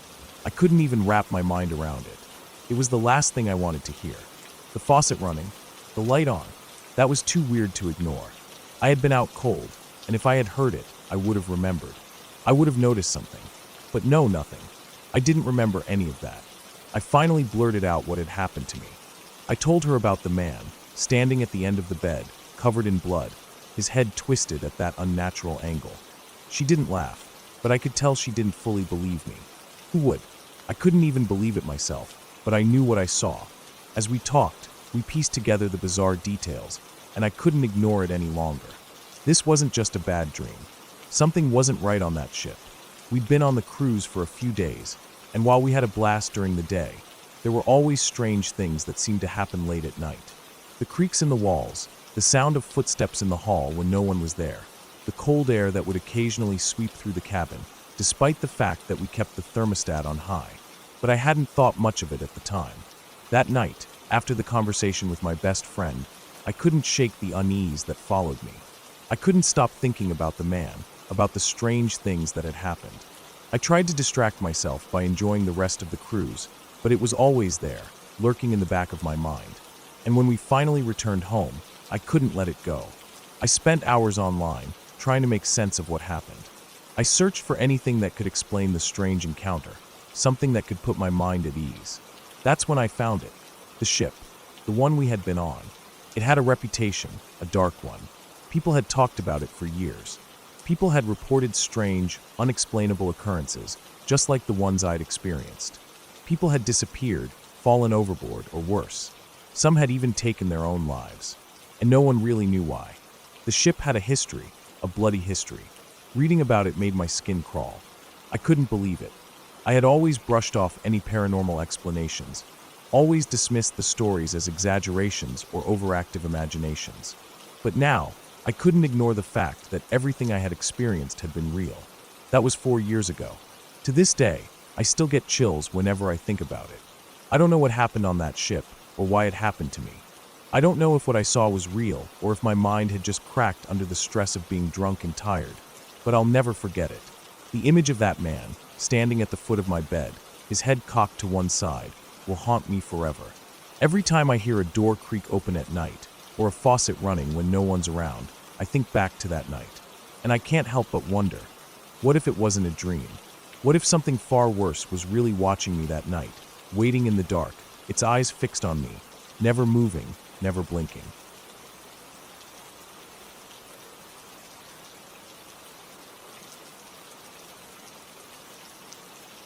It was sometime past 1 a.m., maybe closer to 1:15. My younger brother and I were still awake, holed up in my bedroom with the lights off, the only glow in the room coming from my computer screen. We were both leaned in, side by side, looking at some long forum thread about Pokemon theories. I remember one of them was about Lavender Town and the creepy music in the original game, how it was supposed to mess with kids' heads or something. We weren't really buying into it, just reading out of boredom. Neither of us had school the next day, and our parents had gone to bed hours ago, so we figured we'd stretch the night as long as we could. I had my headphones halfway off, so we could both hear the faint music and weird sound effects from the video we were watching. It was one of those deep dive conspiracy videos where the narrator talks slowly and the images fade in and out of view. The sound coming from the computer was quiet enough that the rest of the house still felt completely silent. Our house was small, one hallway, a kitchen, a living room, and 3 bedrooms, so it was easy to hear if someone got up or moved around. That's why it hit so hard when the quiet broke. We were sitting there, still reading through the comments, when we both heard the sudden, loud rattle of our parents' bedroom door. It wasn't subtle, not like someone brushing past or nudging it by accident. It was a violent shake, like someone was trying to rip it open or bang it in. Before either of us could react, we heard the scream. Even now, trying to explain it feels impossible. It wasn't just a scream. It was this long, high-pitched, raw sound that tore right through me. It wasn't something from a horror movie or anything exaggerated. It was worse. It felt human but wrong somehow, like every part of it came from pain and desperation. The sound didn't echo or trail off. It just seemed to hit all at once and then vanish, leaving this heavy silence behind. I felt my blood go cold instantly. My brother looked at me, eyes wide and mouth slightly open. I could feel my stomach twist. That sound didn't belong in the world. Not outside our house at 1 a.m. Without even speaking, we both jumped up and ran toward the hallway. I remember how the carpet felt under my feet, how I was still wearing socks and nearly slipped as we turned the corner toward our parents' room. My mom was already up, standing by the window, her hands shaking. My dad was behind her, holding onto her shoulder like he was trying to keep her steady. He didn't look scared in the way she did. He looked focused, like he was trying to figure out what had just happened and keep her from losing it. We joined them at the window.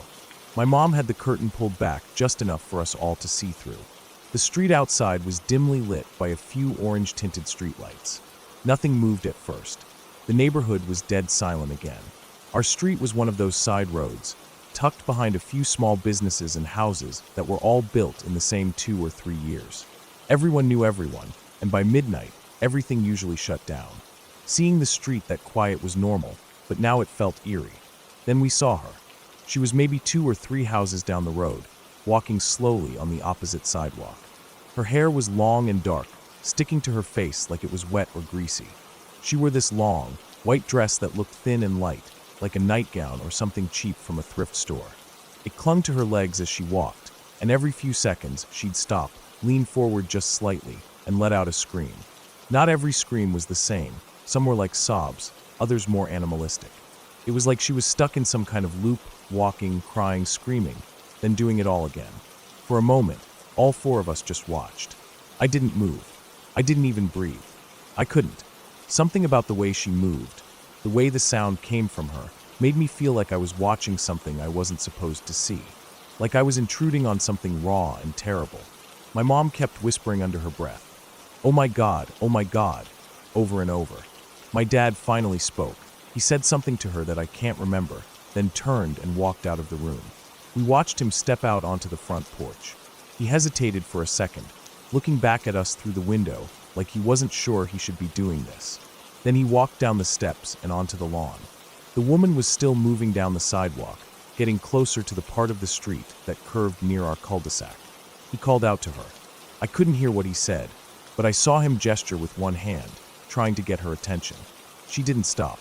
She didn't even turn her head. She just kept walking, the screams continuing like he wasn't even there.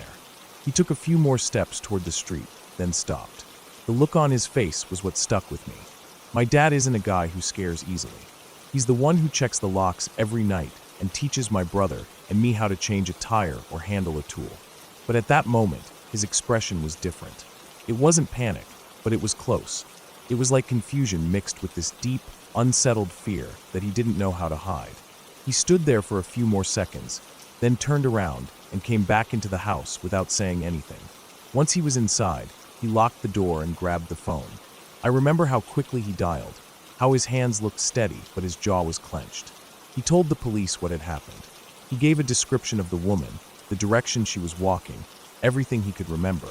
They said they'd send someone out. After the call, we all stayed up, not talking much. My mom sat on the couch, still shaking. My brother and I didn't go back to the computer. We just sat near our parents, waiting to hear a knock or a phone call. Nothing came. Eventually, around 3 a.m., my dad said we should all try to sleep, but no one really did. I went back to my room and lay on the bed, staring at the ceiling for hours. My mind kept replaying the scream, the way her dress moved, the way she didn't even notice my dad. I kept thinking maybe she'd come back, that maybe she'd walk past our house again, and this time she'd stop. The next morning, my dad called the police again, wanting an update. They said they'd sent a patrol car down our street within 10 minutes of the call, but they hadn't seen anyone. No woman, no tracks, no signs that anyone had even been there. They checked with a few neighbors. One said they'd heard a scream, but thought it was a cat fight or something. No one else had seen her. My mom didn't talk much that day. She made coffee and sat at the kitchen table with a blanket wrapped around her shoulders. My brother and I didn't ask her anything. My dad tried to make it seem like it wasn't a big deal, that maybe it was just someone having a breakdown, maybe someone on drugs. But none of that made sense. She didn't look messed up. She looked like something else. Over the next few days, we tried to move past it. We had things to do, errands to run. Life went on, but none of us forgot. My mom kept checking the locks more than usual. My brother wouldn't sleep without a night light for a few weeks, and I couldn't go near the window at night without thinking about that scream. It's been years now. I still remember the sound she made, the way it froze every part of me. People have told me it was a banshee or La Llorona. I live not too far from the border, so yeah, I've heard the stories. But I don't think it was anything like that. I don't believe in ghosts or legends. What scares me is that it was real, that she was real. The scream was real, and no one ever found her.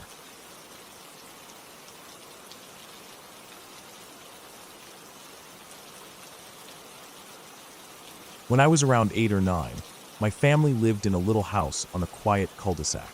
The neighborhood was tucked away, hidden from the main road, and it felt like its own little world. Our house wasn't anything spectacular, but the backyard was enormous. There was a huge stretch of grass, a small patch of woods in the back corner, and a lot of space to run around in. At the very edge of the yard, near the woods, there was an old, rusted-out trailer. It wasn't a big one, just the kind that you'd use to tow dirt bikes or a lawnmower, but it looked like it hadn't been used in years.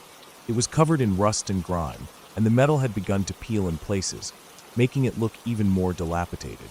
It was always in the corner, forgotten and ignored by the rest of the yard. That part of the yard, though, always made me feel uneasy. The trailer sat there like some sort of relic from a forgotten time, and there was just something about that corner that felt wrong. My sisters and I never played near it. Neither did our dog, a golden retriever named Max. For some reason, he avoided that corner like it was poison. He'd walk by it on the far side of the yard, avoiding it completely. My 2 younger sisters, Mandy and Emma, shared a room. But every once in a while, they would end up in my room in the middle of the night. They said there were weird lights in their room, lights that flickered and danced on the walls. They couldn't explain them, but they were so scared that they refused to sleep in their own room after that. My parents just thought it was the streetlights outside or some other harmless explanation. They brushed it off, told the girls to stop being silly, but the girls kept coming to my room anyway. One night, I woke up from a sound sleep. It wasn't like any dream I had ever had. It wasn't a nightmare, not really, but I felt anger. It was a deep, primal kind of anger that made my stomach turn. It was like standing next to someone who hated you with every fiber of their being, someone who would gladly do anything to hurt you. The feeling was so overwhelming that it immediately jolted me awake. I lay there in the dark, trying to make sense of it, but my mind was foggy with sleep. That's when I saw it. There was a shape standing in the doorway of my room. At first, I thought it was one of my parents, but something felt off. My heart was pounding in my chest, and the air in the room felt thick, like it was hard to breathe. There was a faint red glow, just a small pinpoint of light. It looked like the cherry of a cigarette, glowing in the darkness. My parents smoked, so I thought maybe one of them had come in, maybe to check on us. But the more I stared, the more something didn't add up. The figure didn't move, and there was no sound, no soft shuffle of feet, no rustling of sheets, nothing. I sat up slowly, trying to keep my voice steady. "Mom, Dad," I whispered, but there was no answer. I waited, but the figure didn't move. The red light flickered, then disappeared, and so did the shape. I could still feel the anger in the air, though. It hung there, thick and heavy. I pulled the covers over my head as fast as I could, trying to shake off the feeling. I curled into a tight little ball, heart racing, and tried to force myself to go back to sleep. I told myself it was nothing, just a bad dream. But my body wouldn't listen. I was paralyzed with fear. Then I felt it. There was a tug at the blankets at the bottom of the bed. A small, firm pull, like someone was trying to grab them. My heart stopped for a second, and I held the blankets tighter, gripping them with both hands. My body was frozen, and I didn't know what to do. The tugging stopped, but I couldn't bring myself to look. I just lay there, terrified, clutching the blankets, praying that whatever it was would go away. It didn't. Another tug. This time, harder. My breath caught in my throat. I wanted to scream, but I couldn't. I could only lie there, holding onto the blankets with everything I had. Finally, the tugging stopped. But I was still frozen, still too scared to move. I must have eventually fallen back to sleep, though I don't remember exactly how. The next morning, I asked my parents about it. I asked them if they had come into my room during the night, if they had been the ones standing in the doorway. But they both said they had been asleep the whole time. It must have been a nightmare, they told me. That's all. I didn't know what to think. I was too young to understand exactly what had happened, but I knew something had been wrong. I could still feel it in my gut. The anger, the feeling of being watched, the strange sense of something wrong that lingered in the air like smoke. Years passed, and the memory of that night faded, but it never quite left. I didn't think about it often, but I still had nightmares. Nightmares about the house, about the corner of the garage, turned into a den by my parents. It was a simple one-story house, but in my dreams, it was always darker. The corner of that room became something I couldn't get close to, a black hole that seemed to swallow everything in its path. Whenever I dreamed about that house, I would run through the dark halls, always heading toward the den, knowing that if I got too close to that black hole, something terrible would happen. I would wake up before I could reach it, but the fear always stuck with me. My younger sister, Mandy, would have similar dreams. She would run down the stairs into the kitchen, and the cupboards would open and close on their own, rattling like someone was inside. Sometimes in her dreams, there was a man standing in the den, just standing there, watching. It was like my nightmares, but different, yet still connected. We never talked about these dreams. We never compared notes on what we had seen or felt. We just kept it to ourselves. One night, when we were both in our 20s, Mandy and I were sitting with our mom. We started talking about the old house, about the things we remembered. It was a casual conversation at first, just memories of childhood. But then Mandy started talking about her nightmares. The same ones I'd had. The man in the den, the black hole, the cupboards opening by themselves. It was then that we realized that our dreams were almost identical. We hadn't ever spoken about them before, but here we were, sharing the same memories, the same fears, the same images. Our mom looked at us, wide-eyed, and said she had never heard us talk about these dreams before. She said she thought it was just us being kids, that maybe we were just scared of the dark or our imaginations had run wild. But now, hearing us talk about it, she seemed almost worried. We all agreed that something about that house didn't sit right. Something had always been off, something we couldn't explain. The last time I visited that neighborhood, it was years after we'd moved out. I drove down the old cul-de-sac, the familiar streets, the houses, and yet it all felt different. The air felt heavier, like the memories of that place were still lingering in the trees, in the yards. I glanced over toward our old house. It looked smaller now, like it had shrunk in the years since I'd last seen it. But the backyard was still there, and the corner where the trailer had sat. The trailer was gone, but I could still see the same stretch of land. And the feeling, that eerie, uncomfortable feeling, was still there. I don't know if it was because of what we'd experienced as kids, or if it was just the way the place was built. But the neighborhood always left me with a sense of unease.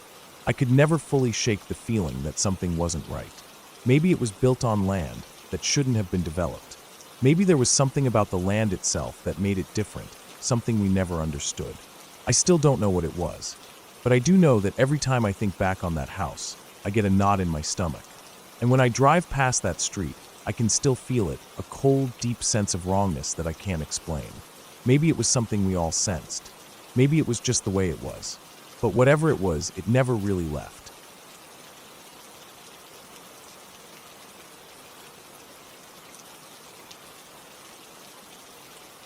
I was lying in bed at my girlfriend's house one afternoon, trying to nurse my hangover after a night of drinking. The room was quiet, and the soft light filtering through the blinds did little to ease the pounding in my head. It wasn't unusual for me to stay over or just hang out at her place. She and her roommates were all in class, leaving me alone in the house, which, to be honest, was a kind of relief. I didn't mind it. Her place was cozy, and it felt like my home, too, in a way. The house was small, just a two-story with a nice little living room, a kitchen in the back, and a hallway that led to the bedrooms upstairs. I liked the place, especially when it was just me and her. The dogs, her little Pomeranian, Muffin, and her cousin's Chihuahua, Taco, usually kept to themselves, but I could hear them moving around now and then. I don't know what it was exactly that woke me up, but it was sudden. The dogs started going crazy. At first, I thought it was just them playing around or maybe barking at the mailman, but their yelps quickly turned into frantic, desperate sounds. It wasn't the usual high-pitched barking or yapping.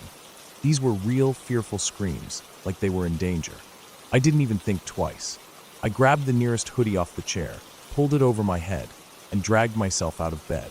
The light was still dim in the hallway, and I moved silently, trying not to make too much noise, but the dogs were going off so loudly now that I could hear them all the way from upstairs.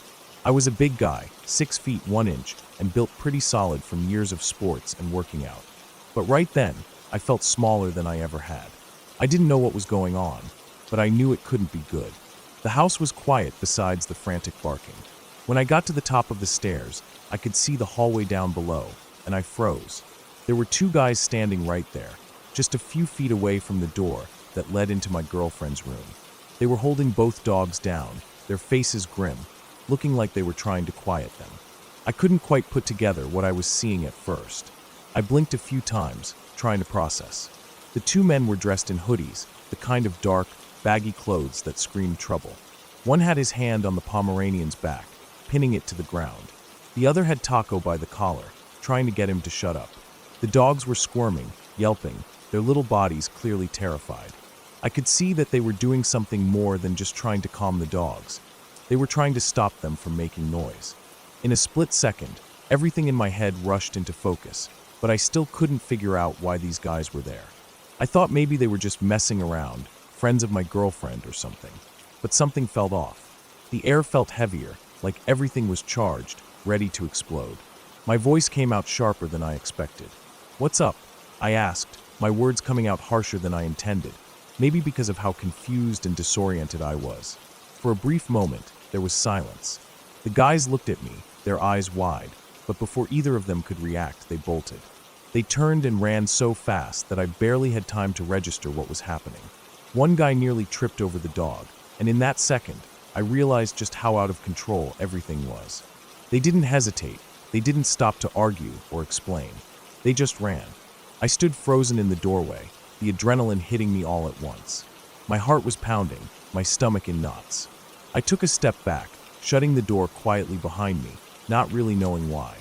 My legs felt weak, but I couldn't stay still. I didn't even know what I was supposed to do. I looked out the window of her room. The little Pomeranian, Muffin, was trotting around outside, looking completely fine, like nothing had happened. For a second, I thought maybe it was all a mistake. Maybe I had imagined the whole thing. But the Chihuahua was missing. Taco was gone. I opened the door again, stepping into the hallway, feeling a lot more alert now. My head was still fuzzy from the hangover, but adrenaline was kicking in hard. I didn't know what the hell had just happened, but the dogs were scared for a reason, and those guys didn't seem like they were there to play. I checked the rooms one by one, the whole place eerily silent now. My eyes scanned every corner, the rooms I'd gotten so comfortable in now seeming unfamiliar. The only noise was the creaking of the house and my own breath. But there was no sign of the burglars. I checked outside, but the 2 men were long gone. It was only then, after I had gathered my thoughts, that I saw Muffin again. She was pacing around the neighbor's yard, wagging her tail, still alive, still okay. I walked over to the neighbor's house to grab her, trying not to let my heart beat too loud. As soon as I opened their gate, I heard Muffin's little paws on the ground, and she came running over to me. It was a relief, but I couldn't shake the unease in my stomach. The whole thing felt like a nightmare that had barely missed me. I came back inside, shutting the door behind me. My hands were shaking, but I was trying to stay calm. I needed to process what had happened. A minute or two later, I heard the sound of the front door opening, and my girlfriend's cousin and her boyfriend stepped inside. They were looking for Taco, calling his name. I told them what happened, everything I could remember, and I could see the same realization hit them that had hit me just moments before. Her cousin's boyfriend started running around the block, checking everywhere. I couldn't help but feel guilty. The thought that I hadn't done anything sooner kept gnawing at me. But there was no time for regrets. A few minutes later, I got a call from the boyfriend. He found Taco. He was under a bush a couple of houses down, shaken but unharmed. The guy brought him back, and I was honestly just thankful that the little guy was okay. I sat down on the couch, my head still spinning, and I let out a breath I didn't even know I was holding. It had all happened so quickly. The way they ran when I confronted them.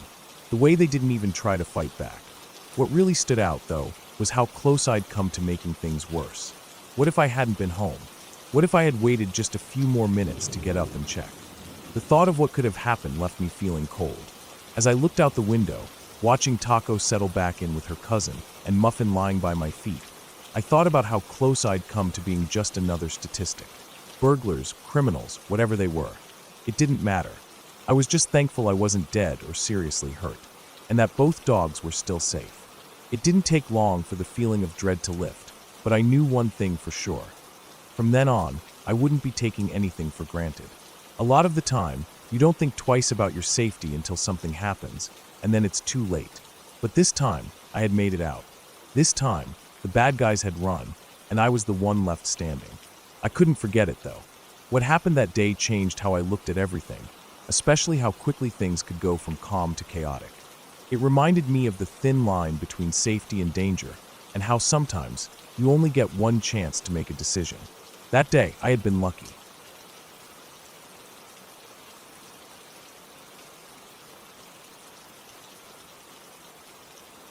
The evening had started like any other. My dad and I were curled up on the couch, watching Stargate SG-1, the show we'd gotten hooked on together a few years prior. We weren't the types to go out much. The house we lived in was older and perched on a hill that gave us an uninterrupted view of the town below. It was quiet, peaceful, the kind of place where the sounds of the world felt distant. The sun had just set, and the cool evening air was seeping through the cracks of the old windows. A perfect time to settle in, relax, and get lost in a good show.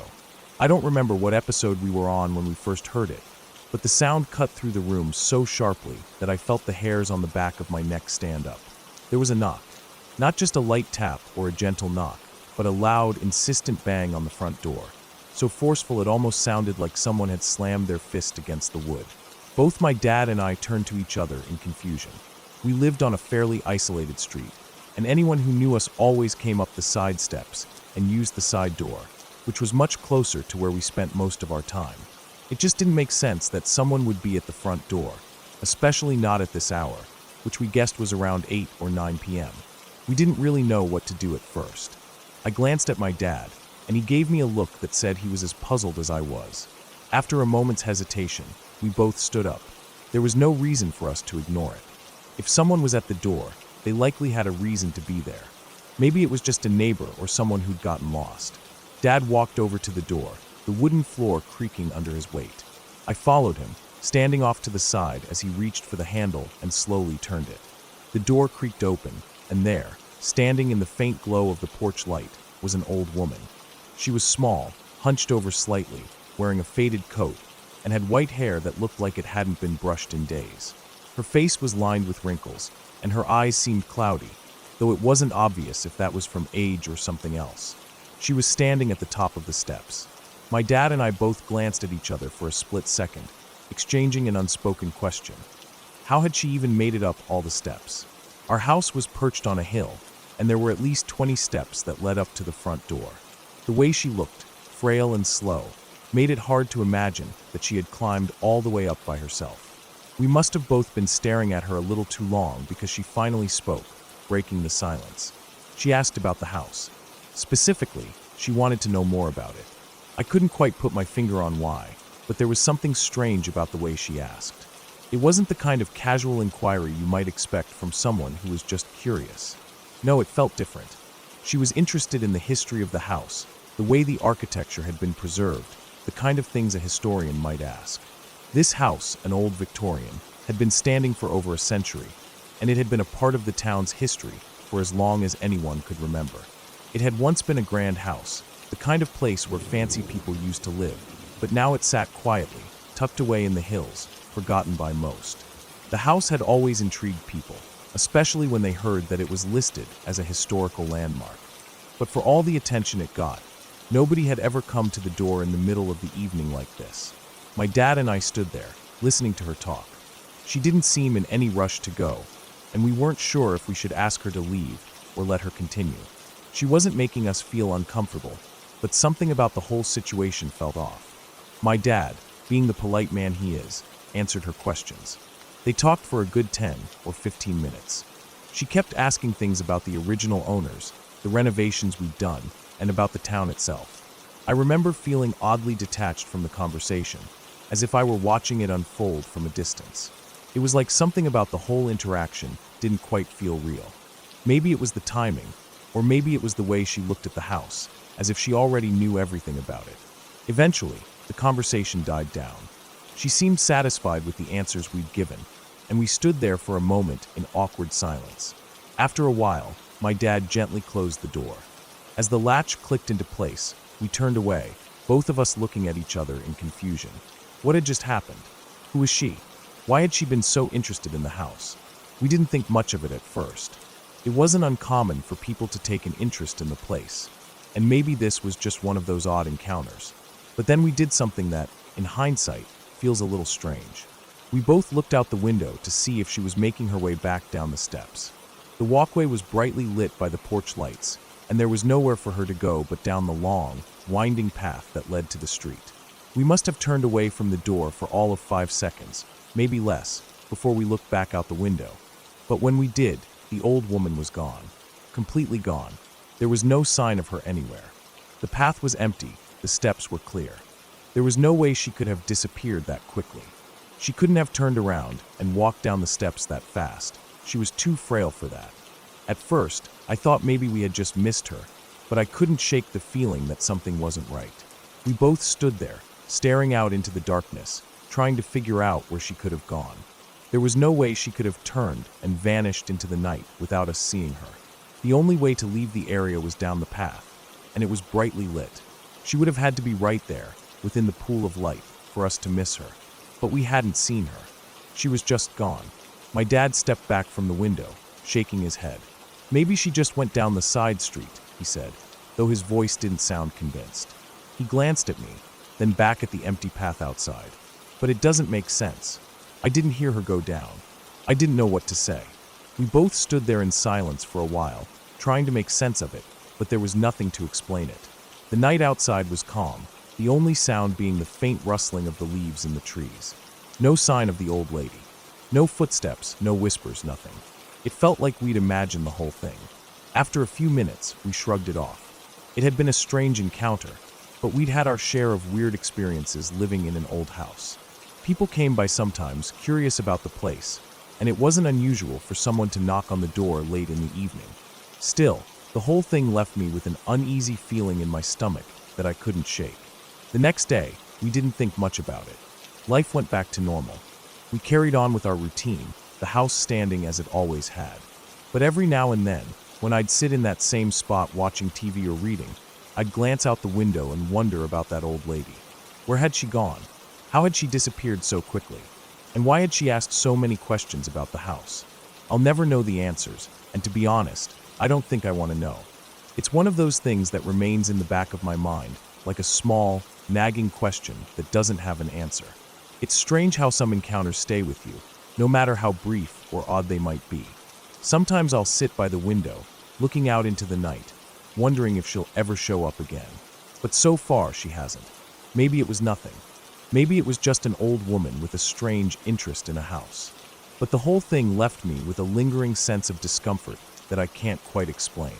It wasn't a ghost or anything supernatural, I know that much. It was just strange. A strange encounter in a strange house. And sometimes that's all there is to it.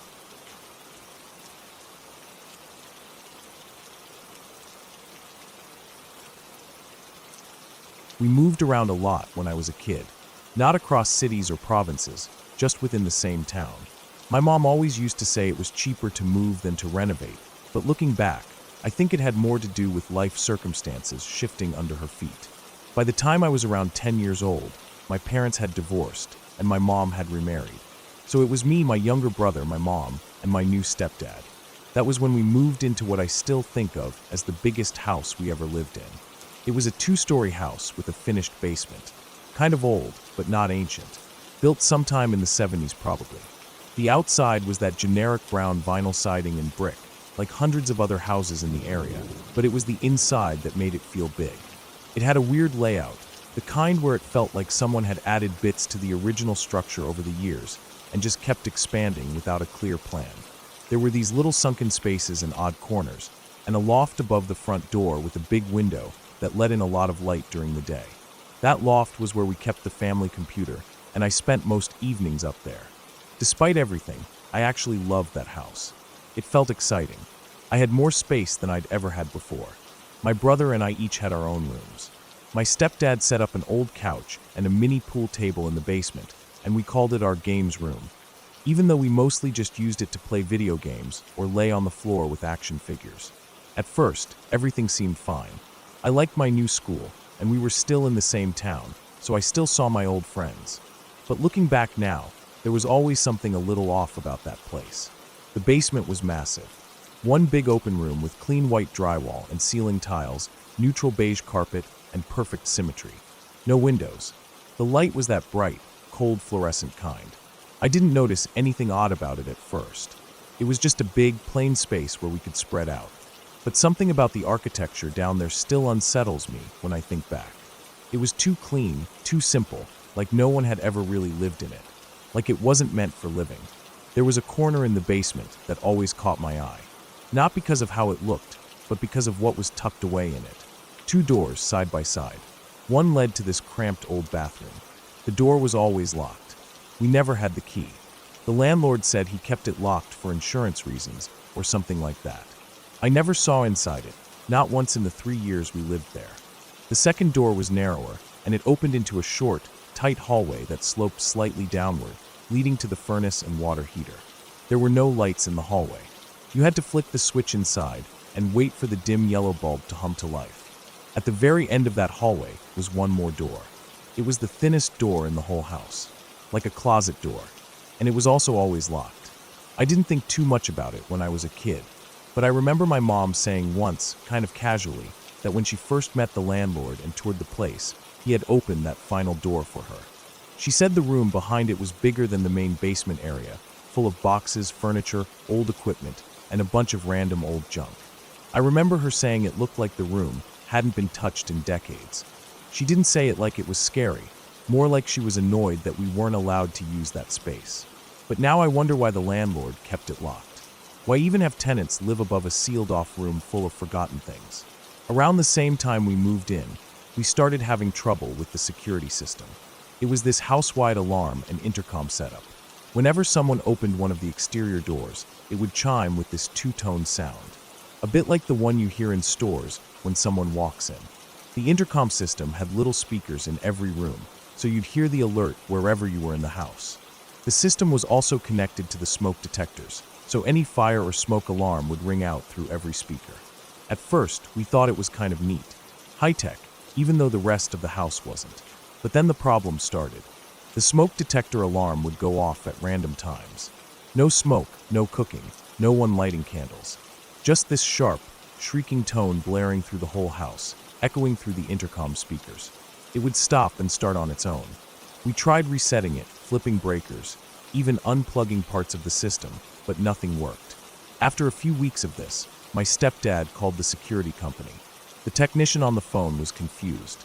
He checked their records and told us that, according to their system, our alarm had been disconnected years ago and wasn't supposed to be active at all. He said no signal was coming from our address, but we could still hear it, loud and clear. After that, we just kind of lived with it. The alarm would go off randomly for a while, then stop. Weeks would pass with nothing, and then it would happen again, always with no pattern or explanation. We all just accepted it, more or less.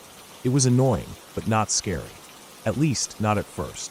The first thing that really made my stomach twist happened one evening when I was home alone.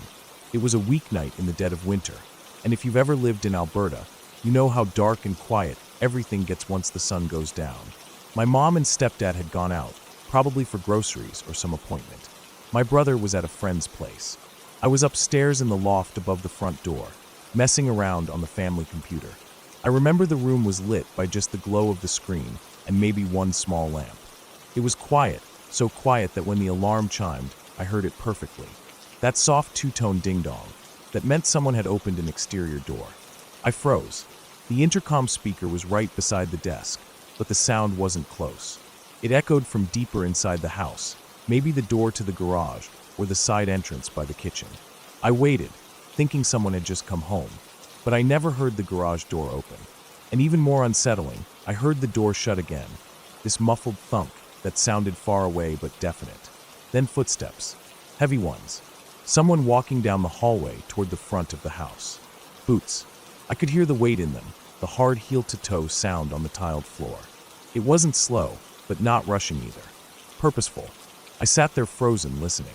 I kept waiting to hear the door alarm again, maybe from the front door or the garage, but it never came. And after a while, the footsteps just stopped. I stayed up in that loft for a long time. Eventually, I convinced myself I had imagined it, or that maybe someone had come home and left again quickly. When I finally went downstairs, the house was empty. All the doors were locked. The garage was dark and untouched. No tire tracks in the snow in the driveway. Just me, standing alone in that big, quiet house. That night rattled me more than I let on. I told myself it was nothing, that maybe I'd just imagined it. But from then on, the house felt different, like it was aware of me. That sounds dramatic, but it's the only way I can explain it. I felt watched, especially in the basement. I started spending less time down there. The silence in that basement was different from anywhere else in the house. It had this thick, pressing quality, like it filled your ears even when there was no sound.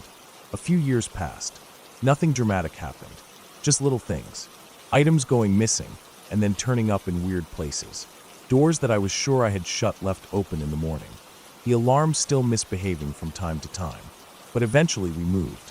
My mom and stepdad had saved enough to buy a smaller place across town, and by then I was 13. I was glad to leave, if I'm being honest. Our first night in the new house was uneventful, at least at first. I remember waking up around 2 or 3 in the morning, completely alert. I wasn't groggy. My eyes just opened, and I was awake. The room was dark, but the hallway light had been left on outside my bedroom, casting a yellow strip across the carpet.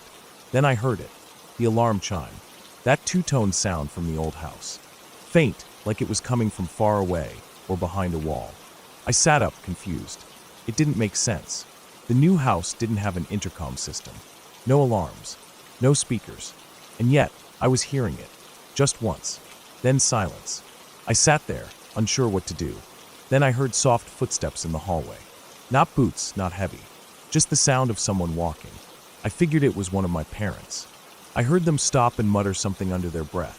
Then the soft rattle of plastic, like someone fiddling with buttons or switches.